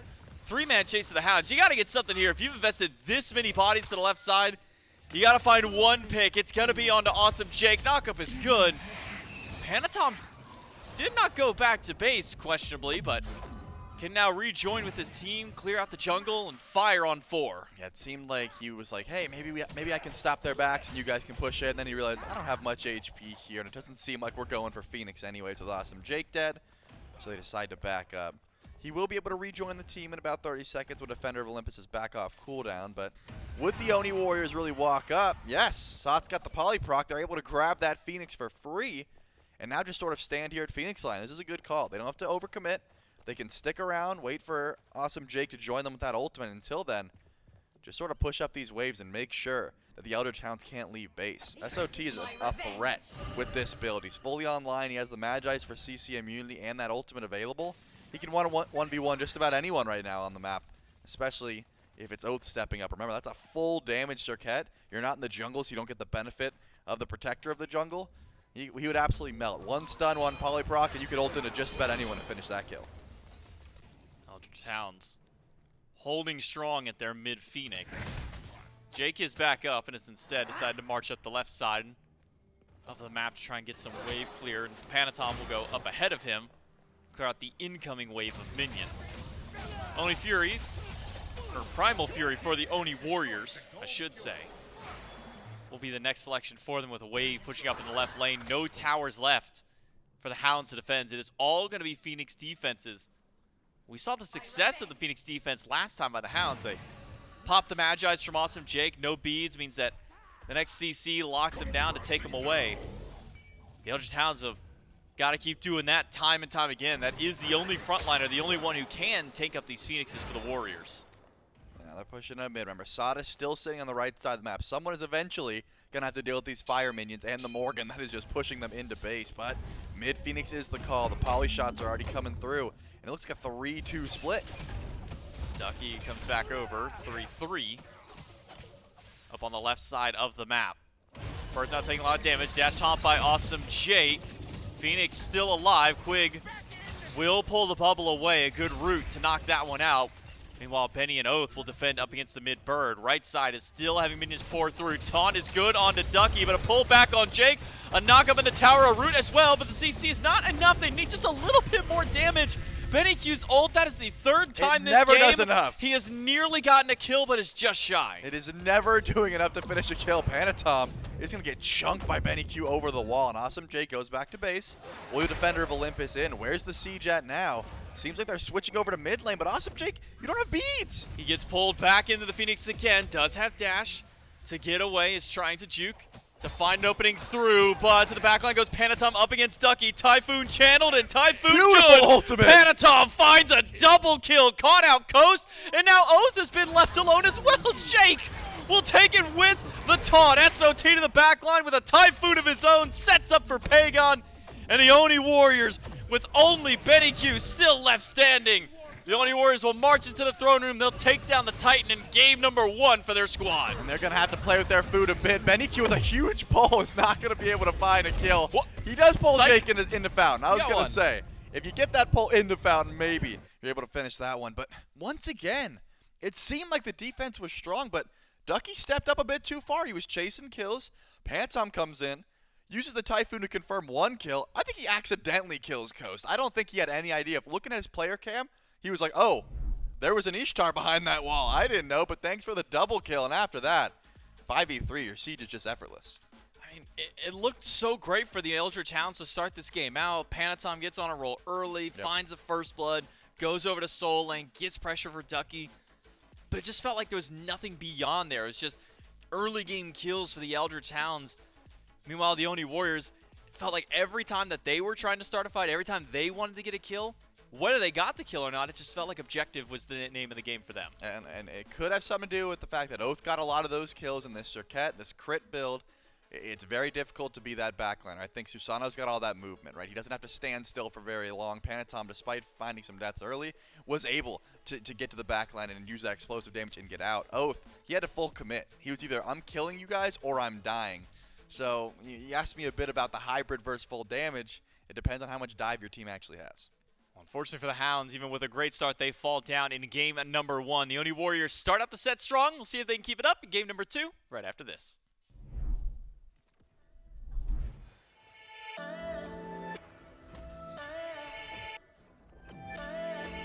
There's something about your face, can't stop looking your way. What do you do to me? You make it hard to breathe. Ooh. I'm tired of the people that talk about nothing, and I'm not wasting this moment. Even though you know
Yep, we're good. Okay, welcome into Rapid Fire. The questions that are so rapid that they heat up and they're hot, and we're doing it with hot sauce. Pegon's gone for Dabomb. You haven't done it yet, right? You've already done second time Dabomb. bombing? Yeah, but all right, show the camera. Flip that out. That is a chunk of Dabomb. And then Sot and I, who have also done Dabomb, are doing something a bit more tame. All right, I'm doing spoon inspections after this, so everyone cheers on your hot sauce. Way. Cheers. Oh, that's still spicy for me. That's still hot for me. Okay. It's a little tingly. Okay. Ooh, the spoon inspections. Everyone, show me your spoons. You got spoon. You got spoon. Your spoon's good. All right, we're all clean. Oh my god. So, who's the freest solo laner in the league to lane against? Oh my. This is not good. I don't know. I'm gonna say like. I got the hiccups. Probably Ducky. Ducky's the freest. Jake, who's the freest duo lane? The freest duo lane. Right now. I mean, last year it was Neil and Boat. This year it might be Bobby and Stu. Bobby and Stu, so free. Pegon, who's the freest mid laner to go up against? BennyQ? Ben, freest mid. And you have data to back that up. It does have knockup and does have water carbon. Pegon does it again! Twice in the same game!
And the Oni Warriors take game number 1 over the Eldritch Hounds. There's some scrapping early, but again, the Oni Warriors just so good at grouping up, getting together, and team fighting later on in the game. And as you just saw on that ad, G.I. Joe, the new crossover in SMITE. Joe. 6 skins now available. Gore, admittedly, this one's probably more in your wheelhouse than it is mine. You're actually singing the song. Yes. There's some awesome skins. It's a really great crossover. And it's in-game right now. 6 new skins for you to grab. I assume that's Cobra on one side. And then I don't know what You've got to at least be able to recognize Cobra Commander. Sure. My guy. He's right there. And then the good guys, whatever they're called as a group. You got Snake Eyes. Look, Snake Eyes is the toy that's selling the most. I'm actually curious. I wonder if that translates to the skins as well, because like I know that was like a huge thing. I don't know if you remember. There's like a live-action G.I. Joe movie like 5 years ago. That's the last time. I don't remember it being. Look, I'm gonna be honest. I don't remember anything else about it, but I do remember that Snake Eyes looked really cool in live action, and that was always the toy. Like toys that can sell, that's what matters. Is that one of those skins? That is one of those skins. Snake Eyes. I'm sure it looks great. I'm sure it looks incredible. You can get the G.I. Joe skins in And now game you know, Dave. And right knowing now. is half the battle. And you know what did look great, Gore? Is game number 1 for the Oni Warriors. Is knowing half the battle? That's a G.I. Joe thing, yeah. Okay. Oni Warriors, like, this is a very hard team to lock down, not only in picks and bans, but in game. I'm worried now about this trend that's starting with the Hounds, because we started saying the same thing every game for them. Yep. Where it's, well, they scrapped pretty well early. They got a few kills, and then the moment the game gets late enough to group and fight around objectives, that's where the Hounds have fallen short, and it's no difference here in game 1. Admittedly, that is a trend we've seen a lot in teams that join the SPL, right? Yeah. And admittedly, again, a lot of these guys have been in the SPL in the past, but there's still a little bit of a warm-up, heat-up phase. And I do think that this is kind of what we're seeing is a team that, like you said, scrappiness early on is really solid, but you saw, even in some of those moments where they're getting massive kills, the Warriors were the ones able to walk away with a lot of the objectives. A lot of the farm, right? You know, it's 12-8. Those kills don't seem too far apart, but when you look and see that it's 11,000 gold, yep. Suddenly you're having a very different conversation where you're getting all the gold. It's not a 4-kill difference that leads to 8,000. And so that's really, I think, some of the issue that we always see teams try to tackle. And always, it's the two teams that end up joining the SBL, at least last year, that struggle with that portion of the game. Yeah, it's not the farm and the fight that they have trouble with. It's the macro. It's the grouping up properly. And, you know, the Warriors are really good in this instance of saying, like, here's the losses that we can't afford. Here's what we can do. Jake goes 1-4. Pegon goes 1-3, right? Neither of those are technically strictly great KDs, but because it leads to Panitom going 7-1-7, Sot going 7-2-6, Net undying, I think that you really get to kind of leverage those deaths into something a little greater. You're forcing play on the map. You're grabbing the objectives that are really important, and the Hounds just weren't able to respond in a way that felt like it was truly, truly impactful. I do want to say, like, you know, Ducky, I think he was 2-0-4 there. Yeah. Might have been a different number. But it was just, he played well on the Hercules. Again, they all played well. It was just making up for some of that. Maybe if they have a standard mage, something's a little different. I don't know that really does too much. If I remember correctly, for a long time, top of the damage charts was the Atlas. So really, I think what you're looking at for the Hounds is a stylistic play on map that needs to kind of shift up going into game 2. A lot of it around these objectives, being a little more careful where you're trying to find picks. When you're forcing a fight, make sure it's for something, not just to get the kills. And if you're able to turn it into something maybe a little bigger, whether that's in the early game, hey, we got some invades. Mid game, hey, we got a pyro, hey, we got a gold. And late game, hey, this means this is our fire giant fight. They all stack on top of each other. And so a really, really important adjustment for them as a team. And like Ducky had said, that's kind of what they need to work on the most. Ducky will hate this. You got the 2 right, Gore. You got the 4 right. It was a 6 instead of a 0. Yeah, that's what I thought. I was like, I saw a lot of curvature. The little swoopy tail there. Looks very, very similar at a glance. Yeah, Duck had his moments, but we can pretend. Ducky, I got you. I'm gonna close my eyes. That was a 0. If I squint and look at his KDA, it does look like 2-0. I don't know about you. I draw my 0 with a diagonal line through it, and that kind of, if you erased part of it, would be almost like a 6. I do that with my 7s, and that's the only number that Do you do it with the letter Z? No. Oh, my Z's have a line, my 7s have a line, my 0s have a line, and that's because I kept. If you write like 0 theta, it was so obnoxious sometimes. I don't know why you'd have 0 theta. There were a lot of zeros, a lot of numbers. Math was a pain, bro. You know who does have a 0? The Hounds in the win column for this set. And they need to get things like going here. Just call it out, why don't you? Look, I had to. They go 3 against the Ravens, and so they've at least won a game here in the SPL. Looking for that first set win could happen here in game number 2 against the Oni Warriors. Cern, first locked in, has been prioritized by both teams now relatively early on. Yep. The Morrigan, Hebo, Nox banned out on one side. Izanami Gore. Wow. Now, for the second time, been prioritized. Saw Iza once yesterday, if I remember correctly. And then plus Terra over in the duo. So, should already be decent amount of push potential in the duo lane for the Oni Warriors between an Izanami and a Terra. Yeah, here's the thing, though. Tell me.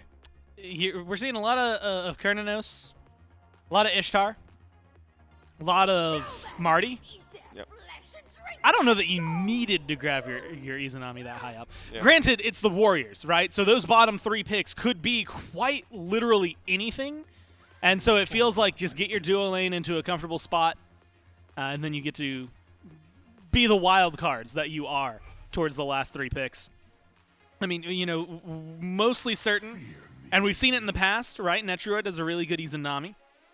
Jake, as you had mentioned, Terra at least is not only really, really solid right now, but with the extra prots instead of healing that you get on the Monolith, it feels like it'll be pretty good into some of the picks on the other side.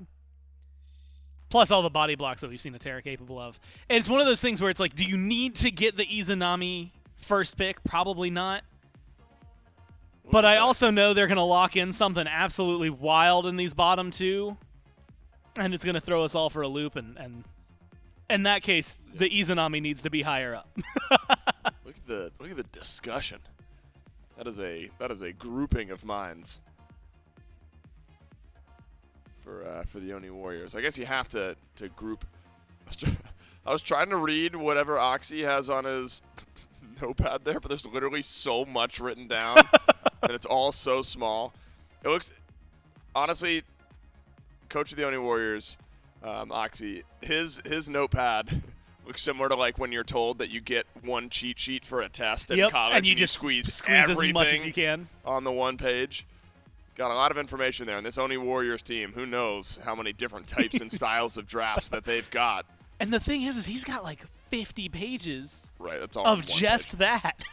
Yeah, it's an impressive feat in the Oni Warriors team. Again, they've got a lot to discuss, right, because they have so many different styles of drafting that we've seen so far this year. They won the kickoff tournament, now looking to go 2-0 in their debut of this roster in Season 10 of the SMITE Pro League. BennyQ, either deep in thought, deep in despair, little of both maybe, after the way that Game 1 went.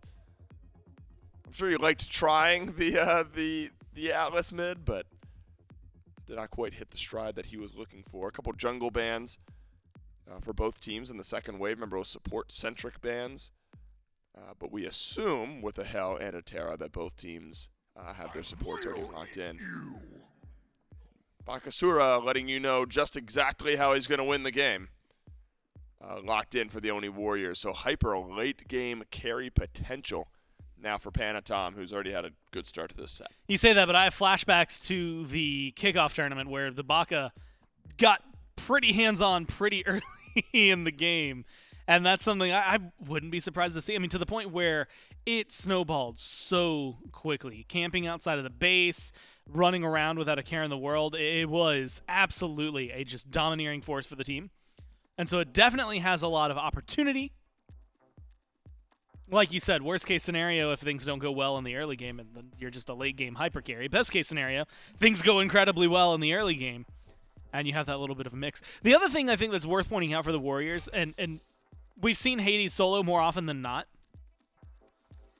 The thing I'm curious about, and we were looking at this, I think it was a couple days ago we saw some hi-rez being played. And it left a kind of sour taste in my mouth because, like, if you go back to before the healing changes, then you could build pretty much full damage hi-rez solo, take 80% of your health bar, splash a fear out, hit your 3, and then you're back to 70, 80% of your health, right? Like, you drop down dramatically, but then you heal up just as dramatically. You're not healing up as dramatically anymore. And you've got a Terra beside you, so maybe that's going to help with some of the prots, but there's really a lot, I think, that it left me wanting more. Maybe it was just the game that it was in, and maybe it was a bad matchup, but I guess we'll find out here. I honestly wouldn't mind if it was going mid. I think this is a team that could run it mid if they really wanted to. I don't know if it fits in my head the style that Pegon likes to play, but sometimes you just want to jump in and splash damage as much as you possibly can. hi-rez does that. Pillar of Agni is really good, although it's not that big game changer sometimes. It's really the setup for someone like the Bakasura. So ultimately, probably solo. Maybe Sot's going to kind of win me back over on the Hades pick. But the other day, it left me a little shaky overall. Yeah. And so I just kind of want to it's a heat check, how good the Hades is still after the changes. Plenty of fire on the other side. The Pillars of Agni on one side. The Pillars of Agony on the other. Tiamat, the final pick for the Oni Warriors. Proud of yourself. Oh, I'm not proud of myself. No, I'm not proud of myself. I said it, and that was Well, that's literally okay. it. I I'm said proud it of you. with no gusto, no confidence. Tiamat will finalize the draft here for the Oni Warriors. And so it looks like more standard of a composition, you know, albeit the Izanami low pick rate, Bakasura low pick rate, but outside of that, seems like a pretty standard mindset from the Oni Warriors. Yeah. Cern, Hell, Guan Yu, Agni, Nem. You talked a bit about healing gore. Both teams have got a bit in their compositions. So I imagine anti-heal is going to be prioritized by the carries, by the mages. Yeah. In all likelihood, maybe the junglers of both these two teams. Because we do. I mean, look, healing still works, right? I mean, you can still sustain up. It's a bit different maybe than it was before, but both teams have the opportunity to sustain up and deal with some of the poke that the other team's got. And it's good to see, right, that you know, like items like Divine Rune is still pretty solid in the meta right now. So for Agni, for the Tiamat, presumably, it should be a pretty simple item to scoop up. It's some of the other anti-heal that maybe is going to bring some questions. Terra as well, like, again, Hades, maybe I'd have to go look at the items and stuff in that game, as well as locking down which game it exactly was, but did not seem to be getting as much as he should have. And so maybe there's the question of whether or not that you need as heavy anti-heal. I mean, this could just be, what, for Guan Yu, maybe you want to just Tainted Steel early on, right? A little bit of anti-heal on that, and that can evolve pretty heavily for you late game. Something that they're at least going to be able to wiggle around on. I really like what the Hounds have as a draft, though. And so if you look at this team, you look at this comp, I think you've got a lot that is very capable of burning through a lot of the tankiness that's on the Warriors side, as well as really setting him up. I mean, Agni, the amount of damage we've been seeing out of him lately has been absolutely insane. And now you're combining that with a Talu Assault in the late game, as well as the Nemesis Assault. I mean, I think the Hounds just have so much that is going to go for it. It's all going to come down to the team fight, though, right? Because the comp, it can look great in a team fight. Can they play it to that level? That's the question that they've kind of asked themselves today. And so far out of the games we've seen, the answer has not been yes. Yeah, look, this is an Oni Warriors team. Pegon kind of joked. He walked in, and I was like, Pegon's going to be a 2-0 today. And he said, I don't know. I've been really liking the viewership that my POV stream has been getting. I might want to bump it to 3. We'll see if the viewership wins the day or if the Oni Warriors grab themselves a 2-0 in Game 2 with J-Mac and Trelly. Thank you so much, Dave and Gore. Game number 2 between the Warriors and the Hounds kicks off right now. It's J-Mac, Trelly, and Doug to bring the action for that game. Maybe one thing that I kind of want to at least kind of start as maybe a topic here, Trelly. You know, I talked to Duck at the beginning. I asked him, you know, what are some of the things you want to change from yesterday's set to today? Because we watched up against the Ravens. A very rough early game for the Eldritch Hounds more than anything. Never really got the momentum rolling at any point in the early game. Only really capitalized in one of the games around that mid-late game team fight. But at least in game number 1, we saw the Eldritch Hounds being a little bit more proactive on the map, finding some of those early kills, getting that early pressure. It was just that mid-game tumble that they had up against the Warriors. Can I just say, every time we spectate the order side jungler, it's just so peaceful because we just get the calming waterfall sounds. Yeah, just it feels like we're on vacation. That is really calming. Yep, it's nice. And then now I want to be a jungler just so I can start there every game. Well, only Oathhh gets that this time, and it's a nice way to start the game because carnage is about to ensue. That's the last relaxation we're going to see. If this game is anything like game number 1, it's going to be blinks in at level 2. In this case, Oathhh and Panitom both do have blinks, but notably, a little bit less aggressive on these picks. I mean, you've got some burn potential with the Wing Shard early on Baka, but it's really just Oathhh who would want to get aggressive before level 5, unless you get a golden opportunity to find a leap in and and really get some of those Butcher Blade auto attacks off. So I imagine that's probably not going to be the call. And Pegon once again forced to beads. Oathhh dives under tower. Doesn't matter that the beads are there. It's first blood for Oathhh. BennyQ now on the run. Jump in by Panitom. One more auto is needed to get the kill. He'll make it. A 1-for-1, but now how will the jungler 1v1 square up? Oathhh has dash. Panitom eats a minion for himself. And a trade out at the start of the game, both the junglers on the board. That's wild. You know what? I got to give Quig credit for that kill. He doesn't get an assist, but he dropped Bracer in mid lane, and it just disappeared. But he dropped it previously, and they were able to get the aggression for that at first blood with the extra damage and movement speed. That's kind of cool. Usually you see when support starts that Bracer, they put it in their own lane. They put it over in duo, but not Quig. He gave the buff over to Oathhh, and Oathhh was able to dive tower with that extra movement speed and extra damage and confirm that kill. You saw Pegon. He's like, his face was not happy. He did not want to die there. Dropped the beads as well. And now he's going to have some pressure coming his way for the early. I think it's something that in Season 9 when we were seeing it from the supports is typically Aurora would be the only one who would drop it in mid. Yep. Everybody else, just like you say, would drop it in their lane. Maybe having a brace over here would be nice for Quig at this point. He has dropped it in lane, but it's not where the action is taking place. It's a lot of damage, a lot of setup as well for Awesome Jake on this Terra. Now that that level 3 is active, 2 different forms of CC to try and lock down this duo lane. Yep, you can see Oathhh goes over to left lane. Wants that shield buff, wants to get aggressive towards it. Netrioid and Awesome Jake can go in for the stun, but BennyQ takes a lot of damage here. Him and Pegon are scrapping in the mid lane. The dash will get him out of trouble. But Pegon doesn't take that kill lightly, right? Getting first blooded does not feel good. Usually that means your early game is just over. That's not the case. Pegon's getting aggressive with this pick, and he wants to try and climb back. He wants to get some extra farm and hopefully return a kill of his own. Not going to work out, though. BennyQ recognizes, hey, I'm a dash away. I'm not going to take that ego fight. But Panitom is hovering over in right lane. With Eat Minion, you got a pretty good chance at that invade, but it looks like was fearing the chase down potential of Ducky and Oathhh, and is just going to go grab SOT's blue buff for him. Eve Minion, as mentioned before, a pretty hefty cooldown removed off of it. In the 10.3 with the healing changes, makes his farm game so much faster, able to eat just about every camp he walks up to at this point. Though whenever Golden Blade comes on, maybe not as necessary, but definitely does feel like it expedites the farming game for Panitom. And now being the second time he's gotten this pick, the Des mentioned it as well, and I believe it was Mifflin and I who were on that set where Panitom is sitting in the enemy base waiting for the jungler to walk out to be able to grab an extra kill, really put the pressure on with this pick. So I'm keeping my eyes on Panitom this game and kind of how he begins to get his build up and his wind up against the Hounds. Well, speaking of Panitom, I don't think I've gotten to pick your brain on this one in a bit because, you know, the Baka has been in the meta a bit. Usually Panitom has been the one going to it, but are you of the like mind that when Baka regurgitates, do you just call it the goo? What do you call it? Because you got to cast it at some point.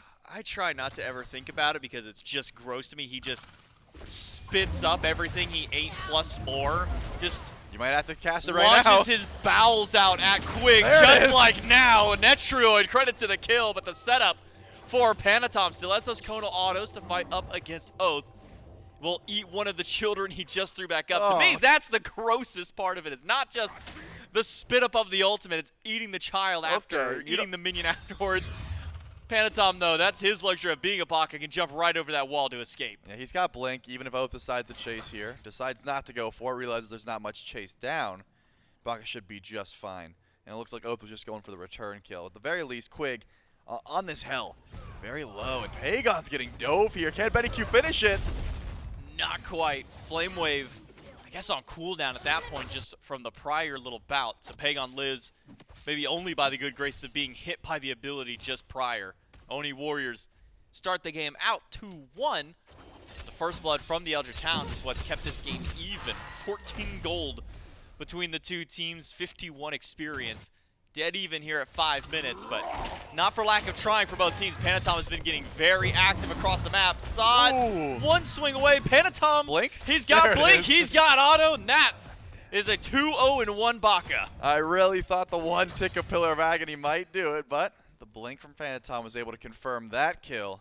You set a 2-0-1 on this Bakasura. Not a great look for all the characters. Oh my goodness, Pegon just cannot step up at all. This Agni just does so much damage. The Divine Ruin start is enough AoE to just make sure that this Tiamat is staying underneath tower and very weak. But as I was saying, 2-0-1, this Baka, to all the members on the Eldritch Hound that have a dash, that don't want to get caught out, and that's just about everyone except for Quig, you don't like seeing Baka get ahead early. Your late game starts to look less and less appealing the more itemization Panitom is able to get. I'm curious if he decides to go into crit, because we've seen that before, but it looks like prioritizing the Blood Forge first, and then we'll decide if it's going to be the Shred or crit style of build. But more often than not, it's an early Bladed Boomerang or Demon Blade. You just want to start getting those chunking auto attacks online as early as possible. Big crit numbers go burr. Typically the name of the game now with these auto-centric junglers, which is why we're seeing Oathhh maybe prioritize that early crit, as you were mentioning.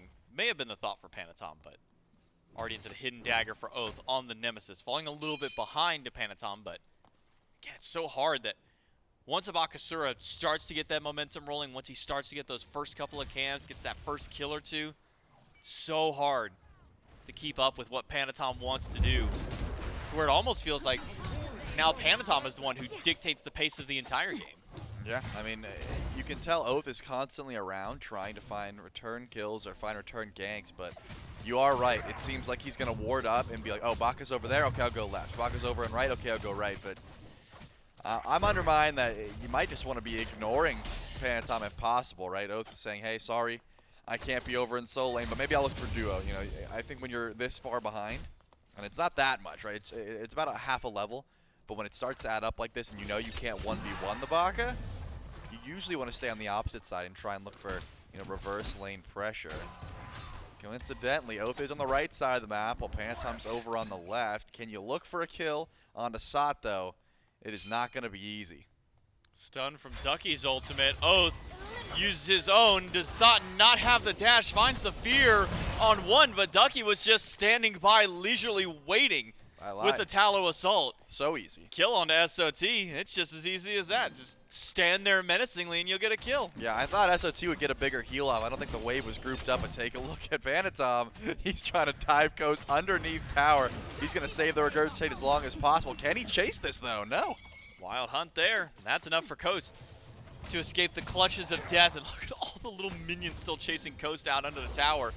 He's low in HP, walking back up to try and defend this purple. Benny stunned out of his dash, rooted by Awesome Jake, the ultimate from the Terra as well. But Panitom goes down because Ducky teleported to the action. Now Jake will go down to VaporishCoast, who was still standing by all the while. And the Eldritch Hounds punishing the Oni Warriors for their overstepping at the tier 2. Now Gold Fury for the Eldritch Hounds to boot. I mean, that is just the way that you have to play up against this Hades picks. If you have teleport and you can make that rotation, you gotta head over to left lane, and it works out perfectly. I don't think that play goes as well if Ducky's not there. You maybe kill one, but you're not killing two and getting the Fury. That's just not gonna happen. Massive rotation. SOT is just clearing waves, and now the Eldritch Hounds in a power position. 2 kills go over to Ducky there as well, so this Guan Yu is looking a little bit stronger. It's already a difficult time landing up against Hades. He can just silence you out of your Tallow Assault, but look at this. Oathhh and Ducky here once again.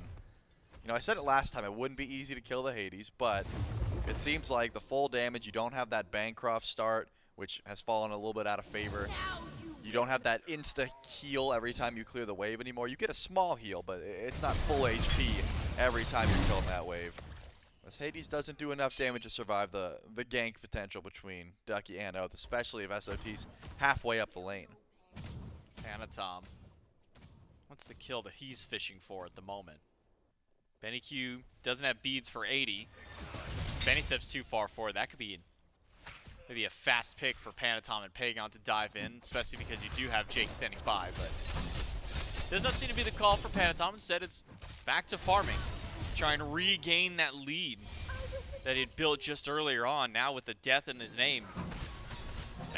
SOT and Ducky now boxing out in solo. A nice heal for SOT. Ducky dashes away from the dash of Sot, and unfortunate for Ducky, he'll have to go back to base. Fortunate for Ducky, he already upgraded that teleport, so it's on a much shorter cooldown, and Oathhh be able to buy some time, maybe some space.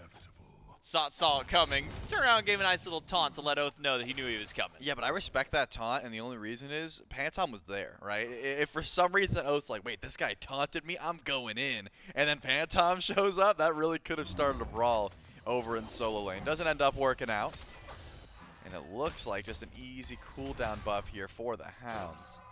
But still grouped are Panitom and Sod. They've got plenty of damage, but it's just the Nemesis shield becomes scary. You're going for that blue amendment, and look at this damage. Has to use the Regurgitate defensively, and here comes Ducky, just ulting onto SOT. They don't have the damage to dive this tower, but they're going to try. They're going to go for Panitom, probably a blink was there. Oathhh finds a huge crit on Assad under tower, and will chase out Panitom. 1 kill on the right side, 1 kill in the mid as BennyQ teams up to take down Pegon. The battle of the brothers goes to BennyQ this time around. The Eldritch Hounds have found 2.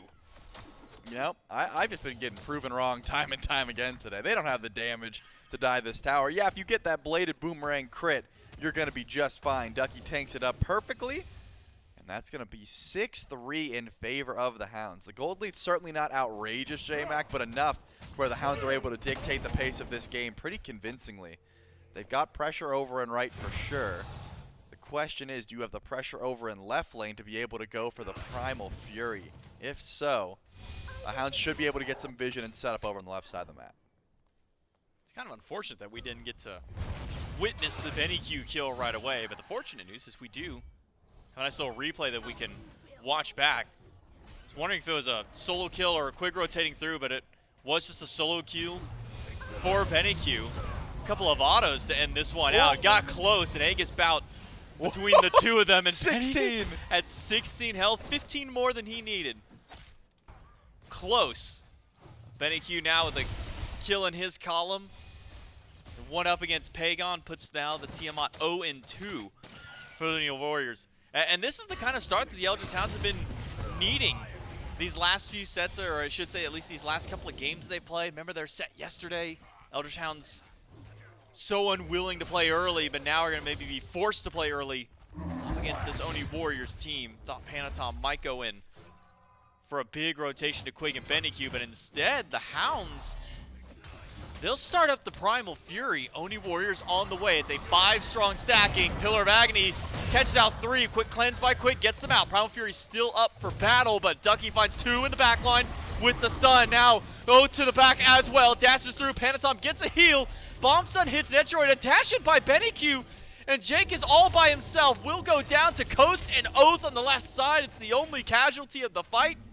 But the Primal Fury still up for grabs for the Hounds. Hounds should be able to grab this one for free. The rest of the Warriors are splitting off.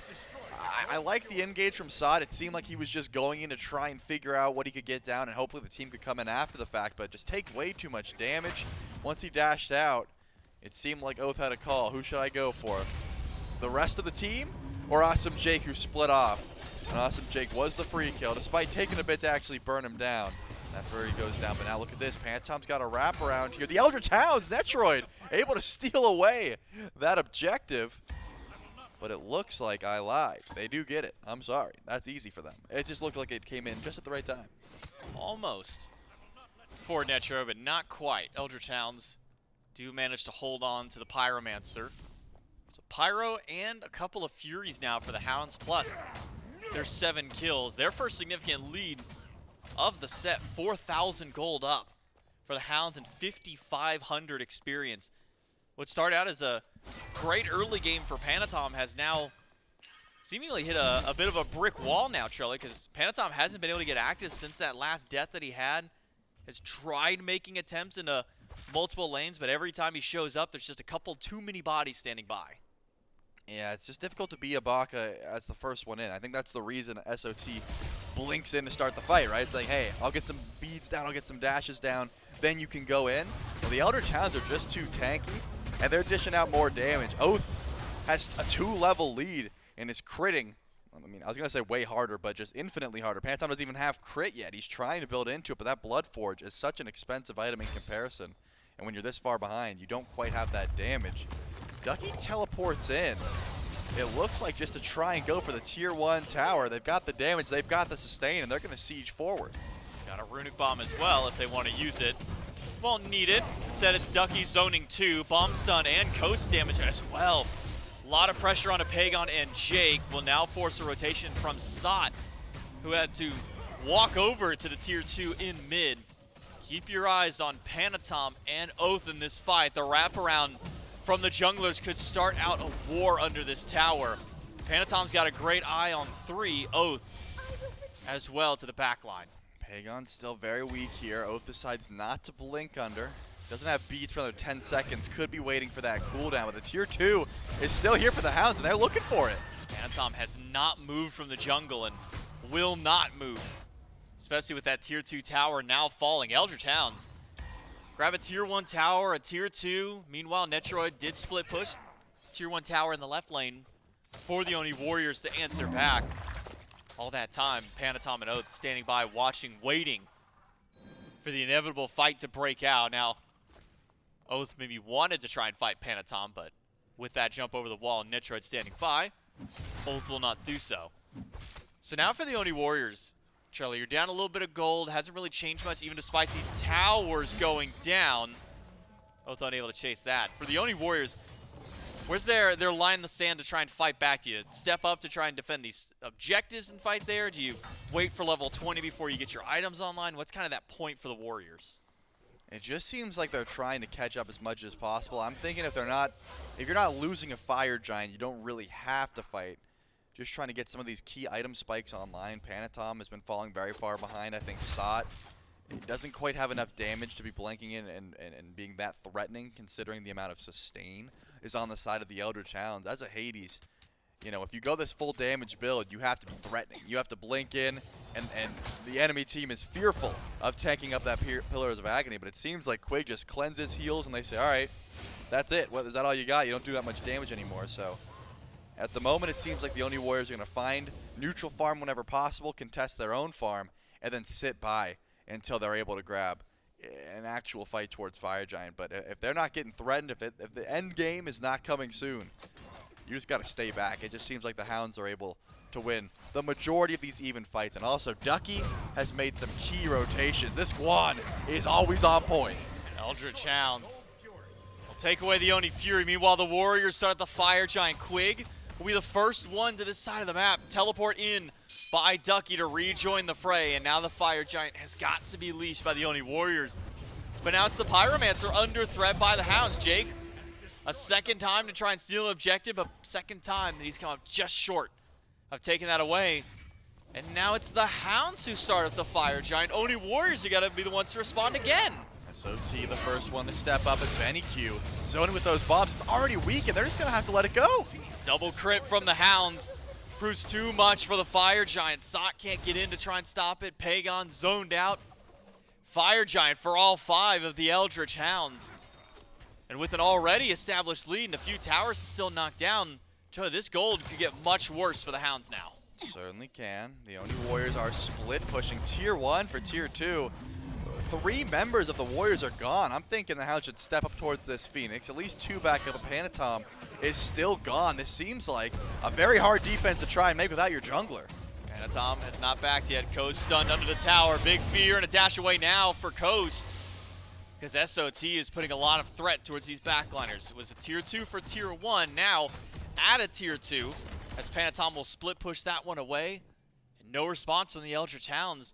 Everything they need to now siege outside of Birds is on the opposite side of the map. Maybe a pick on a Jake could have started things out, but the Eldritch Hounds, not quite enough damage and not enough lockdown. Yeah, that ends up being worth it there for the Warriors at the very least, because the Phoenix does not drop.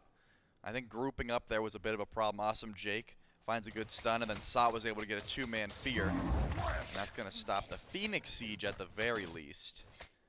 The Eldritch Hounds still getting the better end of these trades.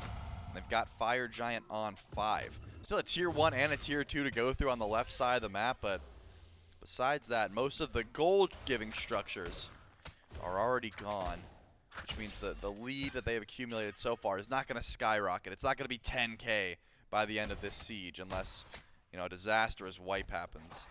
But Panitom was able to find some split push. He was able to find some good farm, which I think he desperately needed this Baka. Still is not back, though. 3K gold in hand just about. And Pegon has about that much as well. They're trying to hit some power spikes before they go on for a true defense, and it's necessary. I mean, Panitom doesn't have enough damage to really out-trade Oathhh, and it seems like that's who he's going to be having to fight in the backline more often than not. But tier 2 over on left starts to get looked at, and it's going to drop within 2 seconds. The Oni Warriors not willing to step up to defend or at least a tower, but Phoenix at least still defendable. We even saw there was a 4v5 defense show. I remember Panitom wasn't not a part of that Phoenix siege at all on the right side of the map. It was just Sot dashing up, finding a fear, to detonate immediately afterwards just to get some big damage on the coast, and that was enough to threaten the Eldritch Hounds, or at least maybe for the Hounds respecting the damage that Sot has now, 3 items deep into the build. But is that going to be enough? Is this hi-rez maybe enough of a threat for the Oni Warriors on these Phoenix sieges, or do the Warriors still need a little bit more to stop the Hounds? I don't think hi-rez is enough. Not 3-item hi-rez, and look at who's supplying the DPS in the backline. Pegon has been able to find some decent farm. He's got 4 items, but Netrioid only has 1,400 in hand. I mean, the items that you see, that's what you get. He's got Boomerang, Deathbringer, and a Bloodforge. That's all this Iza can provide at the moment. It's not that much damage. When you look at VaporishCoast, who has essentially the same build, but an extra crit item, a full Demon Blade in tow, that does start to add up. So it doesn't seem like the Oni Warriors are going to be able to step up. Phoenix fight is the only thing they have going for them. It ends up working well if they can stack their CC, but that can all be stopped if the Eldritch Hounds don't group up fully. If it's not a 5v5, if they do a 4-2 split, all of which could really help out their siege potential. It's the Eldritch Hounds with their Fire Giant. They take 3 towers and a Fury. Now a Pyromancer right at the tail end of it to spike up their lead. Not too heavily, though. There was about 5,000 before going in with that fire. Now sitting around that 8K mark just because of the split pushing done by Panitom and some of the other members of the Oni Warriors. Netrioid as well was able to get a tier 1. The Oni Warriors, they're not even concerned about this Fire Giant. That or they don't even recognize that it's happening at this point. The Eldritch Hounds will get fire on all 5 once again. No contest from them with Ducky backing. No split push from Netrioid and Jake this time around. Only a couple members hitting level 20 on the Warriors, waiting to upgrade their starter items. Pegon finally got the gold to do so. Panitom still a little gold away from being able to upgrade that eye.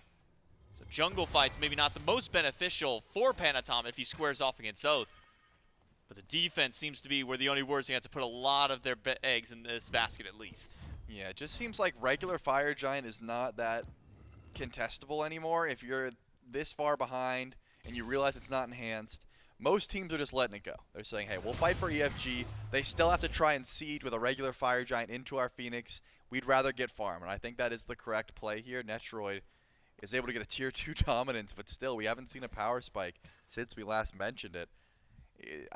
It's so much harder as an Iza to be able to split push like this. Panitom's got the movement speed. He can run away, and look at this. Oathhh is actually hunting Panitom. This should be a 1v1. Dash or a blink over. Ultimate from Panitom to try and slow things down. A beads from Panitom, but where was his jump? Did he just not have it available to get over the wall? Oathhh finds a solo kill up against Panitom, and now it simplifies the game a bit for the Hounds. It's 45 seconds till Panitom's back up. Yeah, it's a 1v1. You're never going to win. That shield, as long as it eats 1 or 2 auto attacks, that's absolute free. At the very least, Oathhh is over in right lane, and it's up to the Warriors to try and keep this Phoenix alive, but it's burning quick. He's got to dash away from the tornado of Pegon. Bombs from BennyQ. Not quite a few of them connecting yet, but once they do, you see nearly 600 damage to Awesome Jake that BennyQ's able to land out there with just a single bomb. Throw out another. Remember, that's the tank that's getting hit for that hard. Can't imagine what it's doing to the carries. Yeah, now they siege forward once again. Ducky gonna eat the brunt of the CC, but it looks like the Phoenix is still the target here. But able to find the kill. Oathhh gets right lane for free. That's uncontested, but the left side bird is still the target, and it's got about 20%. Panitom's back up, but Phoenix is down. Man, these bombs from Benny are going crazy for the damage. 800 plus he's hitting Pegon and some of the other carries of the Oni Warriors. 2 Phoenixes off the Fire Giant, +1 kill for the Eldritch Hounds. Now they can wait for their minion wave in mid to try and siege the third and final bird. Gotta step up. Oathhh doesn't quite have that ultimate back up yet, but Panitom does. It's still so difficult. You can see BennyQ just half-healthing everyone in his path. And Ducky sieges forward. No one does damage to Ducky either. He's able to tank all of this damage up with no problem. Look at the sustain on the side of the Hounds. If their health bars changed at all. Heal from Quig. Double heal from Quig, and then Ducky pops his, and all of a sudden the heals are right back online for Quig once again, but with only a couple seconds left on their Fire Giant, the Eldritch Hounds will back away, now with it fading. So for the Oni Warriors, the Phoenix Siege didn't go as well as they'd hoped. The bombs from BennyQ really reigning true during that fight, 600 to 900 damage averaging between the players. So if the Phoenix Sieges aren't working now, Charlie, is this the call for the Oni Warriors to step into the jungle, try and bring the fight to the Eldritch Hounds at this next fire? I wouldn't. I don't think you step up. Oh, no. I don't think you can step up at all. I think you're sitting in base, unless, of course, you find an unfair fight where it's a 5v4 or a 5v3, or you just get a pick in the jungle. But 5v5 in the jungle, you're not running away. They've got too much movement speed. Quig drops that bracer, starts healing. You're not retreating. You are either fighting or dying, and just itemization alone tells you that the Oni Warriors are not able to scrap with what the Eldritch Hounds have done so far. BennyQ was able to finish a Soul Reaver, so if you thought he was chunking before, wait until you see these bombs. And now the left side of the map, Netrioid at the very least is finding some split push time. This is what I was waiting for. You need Iza. You need burst. You need to be able to crit, because the sustained fights with all of this healing is clearly not working out for the Oni Warriors. They need to find those burst kills, and they just don't have that much burst with this draft. If SOT was a little bit more online, maybe you have that option. The Oni Warriors are running, though. They know they got one more bird, and once again, Panitom was trying to go for the back door play, but Ducky stops it in its tracks. Ducky recognizing that Netrioid had attempted a split push before, goes back, but instead of finding Netrioid, didn't even find Panitom. He was sitting inside the jungle waiting to go in with that wave, but then spots Ducky out.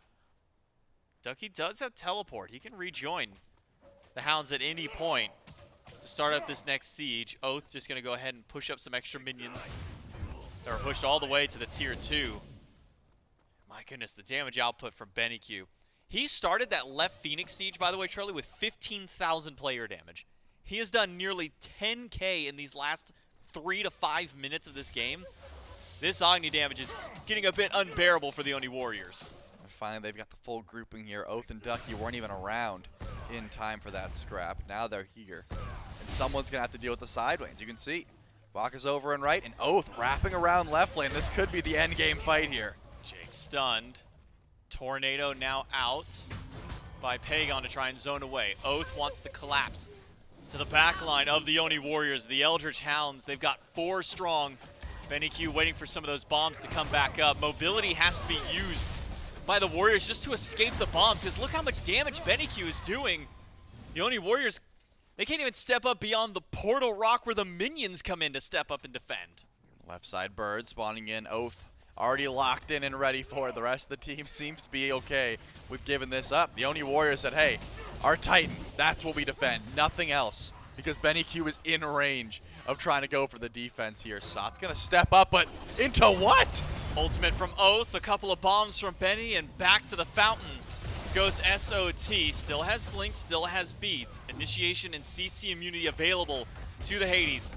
Jake finds 3 on the route. Panitom goes to the back line, tries to fight in a crit battle, but he ends up taking down 1. Sot picks up an extra 1. It's 3 down for the Eldritch Hounds, and everything is turned sideways now. It's Quig and Ducky on the run. It's only the frontliners left alive, but this is a long, long kill to Quig. Meanwhile, Ducky able to make it back out, but because of the state of the base of the Oni Warriors, all they can do is find those 4 picks. They find those picks. Netrioid is going to be able to push out right lane, but all that happens because of the grouping. The Eldritch Hounds, they all squatted up as a 5-man unit to walk through that Phoenix, and because of that, awesome Jake gets some nice CC. They all have to dash away, and right into the waiting arms of Panitom. 3 crits were able to destroy like 3 members of the Eldritch Hounds. SOT ends up dying, but gets some massive damage off as well, and I think at this point, that is going to go a big way. I talked about power spikes. They need more damage. This stalls the game out a bit. They're able to push up right. They're able to push up left. You got the Tiamat lizards that are going to help clear out some of these waves as well. It's not going to put you back into the game. You're still 10k gold down. You're still upgraded relics 3k pod status down. But the Oni Warriors have shown that they can fight back if given the right situation. If the Eldritch Hounds make a blunder and group up with all this AoE damage that the Warriors have, they can certainly fall. And BennyQ's got no relics for their 90 seconds. I think Panitom's got a target. Let's find this Agni before the next fight, if possible. 1 to 2 autos with that ultimate, and this Agni could be gone. Oni Warriors defend the weakened Phoenix of the right side. As mentioned, my great setup for Awesome Jake, for SOT and Panitom to double ult and double combo in on top. The Warriors took out 4 of the Hounds and now have that confidence to step up to the fire. This is the first time the Warriors have stepped up to defend this one. But SOT, Bomb Stun is there. Ducky will just bat away at the health, and BennyQ will drop the last of it with an extra bomb. Eldritch Hounds find a big pick on SOT. Now 55 seconds until he is back up, and Oni fire waves pushing up left. The Eldritch Hounds have plenty of time to wait around fire. Panitom's got the wraparound, though. Who's he looking for? He doesn't want to find Oathhh. He wants BennyQ, but he stepped over a ward, and now they're all chasing him down. Ducky forced away, had to ult to get out of the 3-man, but it's all to buy time. Eldritch Hounds can jump back right into the Fire Giant pit. Somebody has to go back to base here shortly because the minions are about to push in towards the Titan. Panitom is still pushing up mid. Somebody's got to go back. Zot's up in 18 seconds. Pegon does go back. Fire Giant for the Eldritch Hound, and now a full-on defense needed for the Oni Warriors. This is way different. Enhanced Fire Giant is a completely different beast that the Eldritch Hounds have got for themselves. 1 Phoenix left, but mid and left spawning here shortly. If the Oni Warriors want to defend, they need to do it before these Phoenixes drop. Panitom's over and left. It seems like that's not their call. They're going to let these Phoenixes go down. They're going to keep the Titan alive and then try and group up for a fight. I do like the wraparound here. This is what worked last time. Who's going to spot it out? No one yet. Panitom is still in the jungle as this mid-bird spawns in. One final fire wave to come in along with it, but the Phoenix will drop and leave the fire minion ways to go through. Panitom has found Coast, but immediately a turn and burn back to Panitom. Bomb stun from BennyQ, not quite enough to take out Panitom. The left side bird respawns. The left side bird falls to the ashes once more. Another bomb onto Netrioid and Jake. Another one. 700 damage from BennyQ from a single one. SOT locks in 3, and he's doing a lot of damage back. Quig has fallen, and so has Coast. The Eldritch Hounds are just sticking around for way too long. Can BennyQ find the kill he's looking for? Pagon goes down to the burn of Benny, but Netrioid has found the double kill. Oathhh and Ducky still alive.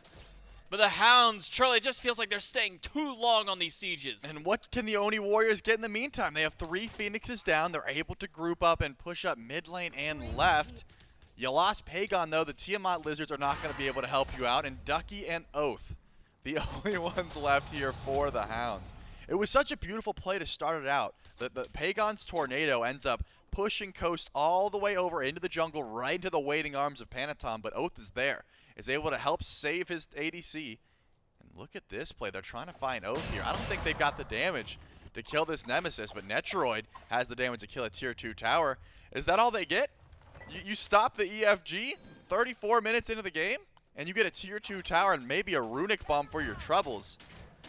The Oni Warriors have had 2 very clutch stops that are difficult to do, but the map state is not looking any better for them. They still have to come back from 3 Phoenixes down. And what was a 14,000 gold lead, it is now 8,000. But I'm just wondering, how much worse can it really get? When your 3 Phoenixes are down, the only misplay you could really make at this point is if the Eldritch Hounds get wiped again. They don't have relics for a bit, but it looks like they are still stepping up. Oathhh still feeling extremely confident. Oh, they're waiting for that moment. Oathhh goes through. One more crit would have been there. Dash in. The Lizards block Oathh's path. And Panitom can blink away. But that's just big brain from Pegon. He knew that was coming.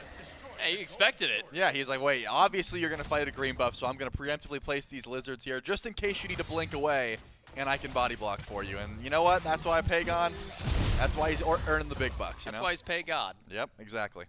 The Eldritch Hounds, though. Fire Giant back up in 50 seconds. That's got to be where the Hounds put their priority. Once more.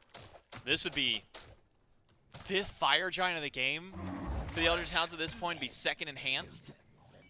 And still the Oni Warriors are able to hold back. They're not able to defend the Phoenixes necessarily for the Warriors, but they're able to get the team fights after, and that has delayed this game. I would say about 10 minutes now, Trell, because 10 minutes ago is nearly 3 Phoenixes down. Eldritch Hounds make a bit of a blunder at the right side Phoenix, don't take the bird, lose 4, and the Oni Warriors defend there.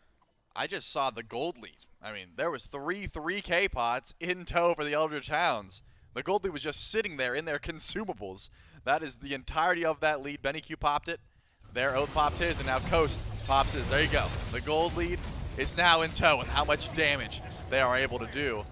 We see the Oni Warriors grouped on left. They're finally going to go back, and let's see if they can make the miracle play once again. Ducky knows there's probably a split push on the way.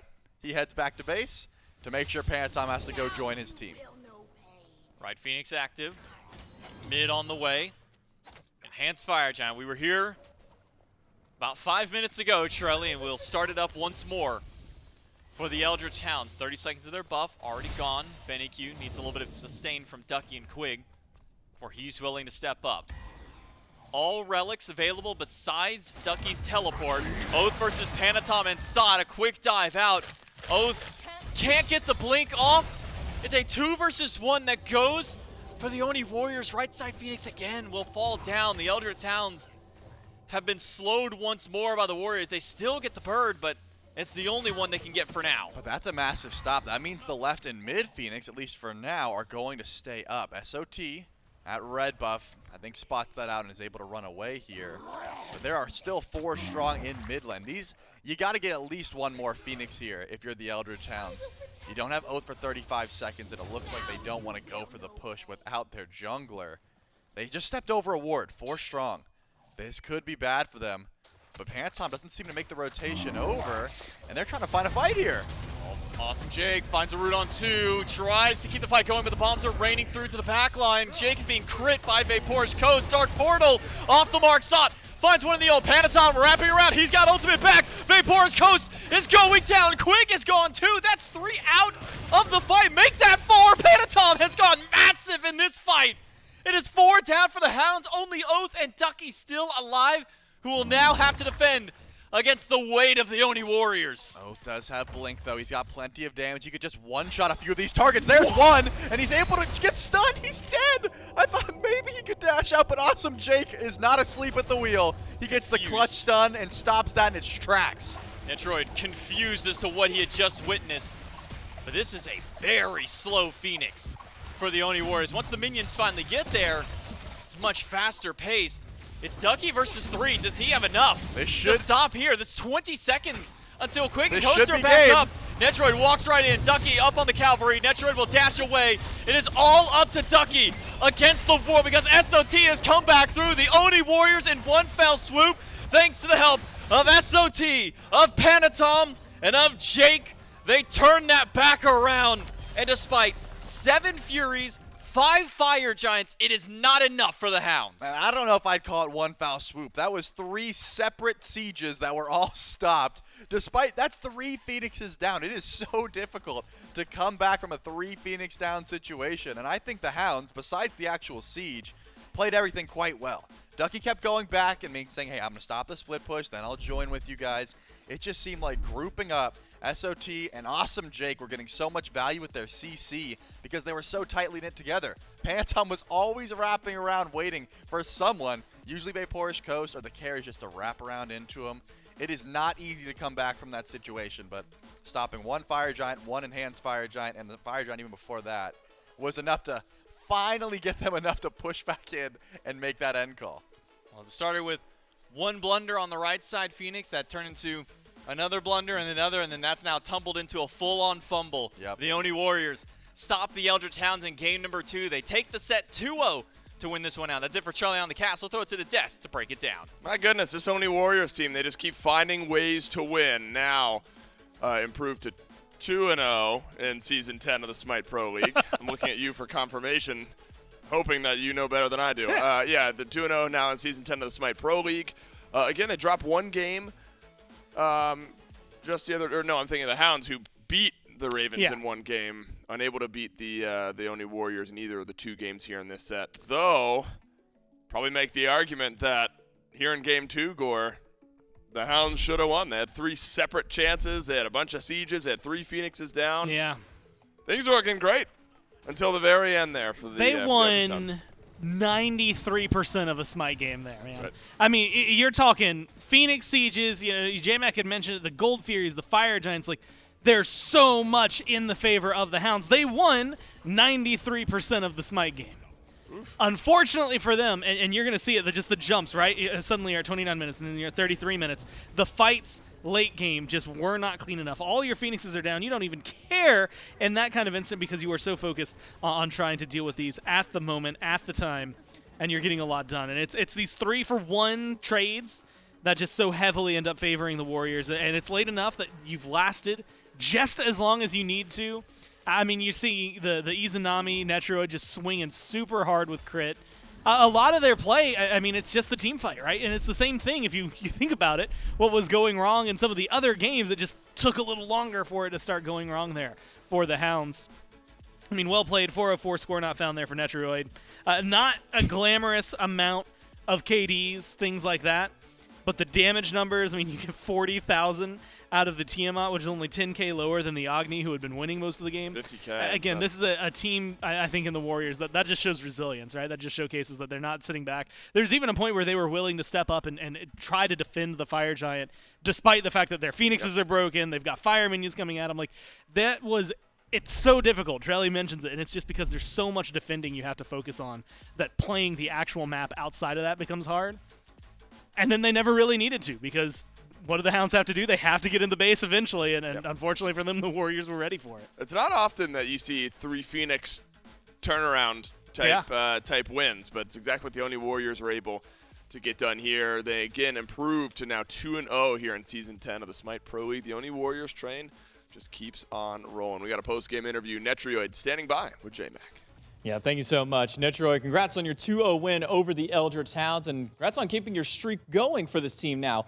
From the kickoff tournament, a hot streak to start things off, and now 2-0 in the SPL for this first phase. How does it feel for the team finding these first 2 big wins? It feels pretty amazing. I mean, according to scrims, we should be winning like pretty much everything. So that's why we like every time we come here, we're like have a high expectations. So I mean, I think I've been loving the team. Like everyone is willing to work, everyone is willing to like accept mistakes, everyone is willing to you know, to change for the better of the team. So yeah, I'm pretty happy with them. Now, going in from your set yesterday, a little bit of kind of having fun in the drafts, at least in a couple of your matchups there. Have a little bit of fun in that first draft at the very least. Sok goes back to the Morrigan. What was kind of the reel back to go into kind of a more standard composition in Game 2 compared to Game 1? I mean, the composition kind of switched. We were thinking about, for example, we knew Quig was going to go hell, and the composition kind of switched there. And yes, as you mentioned, we like to have fun from time to time. And I think SOT is pretty good on mages and any type of carry character. So if he like says, okay, I'm feeling confident with this pick in this match, we will just give it to him. And then, I mean, at the end of the day, SPL and scrims are just like for learning. What matters is like kind of the tournament at the end, the LAN, everything. So we're just willing to learn. We're just willing to like give us the best we can, and then just learn from that. Now, maybe run me through kind of what we saw as the turning point of that game, which was you see the Eldritch Hounds, they take the left Phoenix, they took the mid Phoenix, and now start wrapping over to that right side bird, or y'all's left side in this case. Jake finds a 4-5-man route at that one. Was that in your mind, at least for your team as well, kind of that point of, hey, we can still kind of keep fighting through, we can find this turnaround? Oh, yeah, for sure. Everyone has like a strong mental. Every time, even when we are behind, nobody says like, oh, we're going to lose. No, every time we're behind, we just say like, oh, we can give this next fire. It doesn't matter. I'm going to get ahead. I'm going to get my starter, for example, and I'm going to be big. Everyone talks with so much confidence that when you are listening to those comms, you just feel like you're going to win no matter what. For that Terra route, like you mentioned, everyone was ready for that. I think Jake saw like a really big picture there, like he saw the future or something, and he said, yo, guys, come here, come here, come here. I'm going to get a huge route, and then it just went that way. Waiting for his highlight reel moment. He certainly got it there, and you did too. Congrats on the 2-0 win, Nitro. I'll let you back with the team. Congrats on the win. We'll take it back to the desk. This Oni Warriors team, Gore, remember early on in the year, the discussion was incredibly talented, right? There was never a doubt about the mechanics of this team and the individual talent. What the question was where's the shot calling? How confident is it? And according to Netrioid, everyone is speaking with a lot of confidence. Yep. And as such, this team is able to improve, and they keep on improving, and they keep on winning. The Oni Warriors, one more win now here in SMITE Pro League Season 10. That moves them up. Well, they were already on top of the Chaos division, but now a nice 2-game cushion. 2-0 on top of the Chaos side. Highland Ravens on top of the Order side at 2-0. We've got some important matchups later on today, Gormizer, that'll impact these standings. But Styx Ferryman, they could match the Highland Ravens 2-0 if they're able to beat the Camelot Kings. Either way, one of the teams is going to be tied at 2-0 over in the Order division. But the Oni Warriors, as of right now, I think thanks to a struggling Leviathans, a Jade Dragons team that's only played one game, though the Dragons will play in a match later on today, firm control of the Chaos side. And honestly, maybe it goes to showcase what some of these, I think, or why some of these matchups are maybe even more important, right? Hounds now 0-2. Yep. And unfortunately for them, they've only played one match in Division, one now out of Division. And the Warriors, meanwhile, able to maybe stack up some of those wins for themselves. And that's why those matchups, I feel like, are slightly more important when you're doing anything cross-division, just getting that extra win. And maybe your team, or your opponents in this case, your division mates, won't get or might suffer through, right? You do it in a 2-0 here, better than getting it in a 2-1, which you never know who's going to fall in some of these games. So really clean game for the Warriors. I think a really important win. And like you said, as of right now, dominating. In fact, no matter how the Dragons Gladiator set goes, it's still going to be up at the top, right? 2-0 versus something that could be 1-1. And so should be pretty happy after their Week 1 performance. I think that they've come out and kind of proven a lot.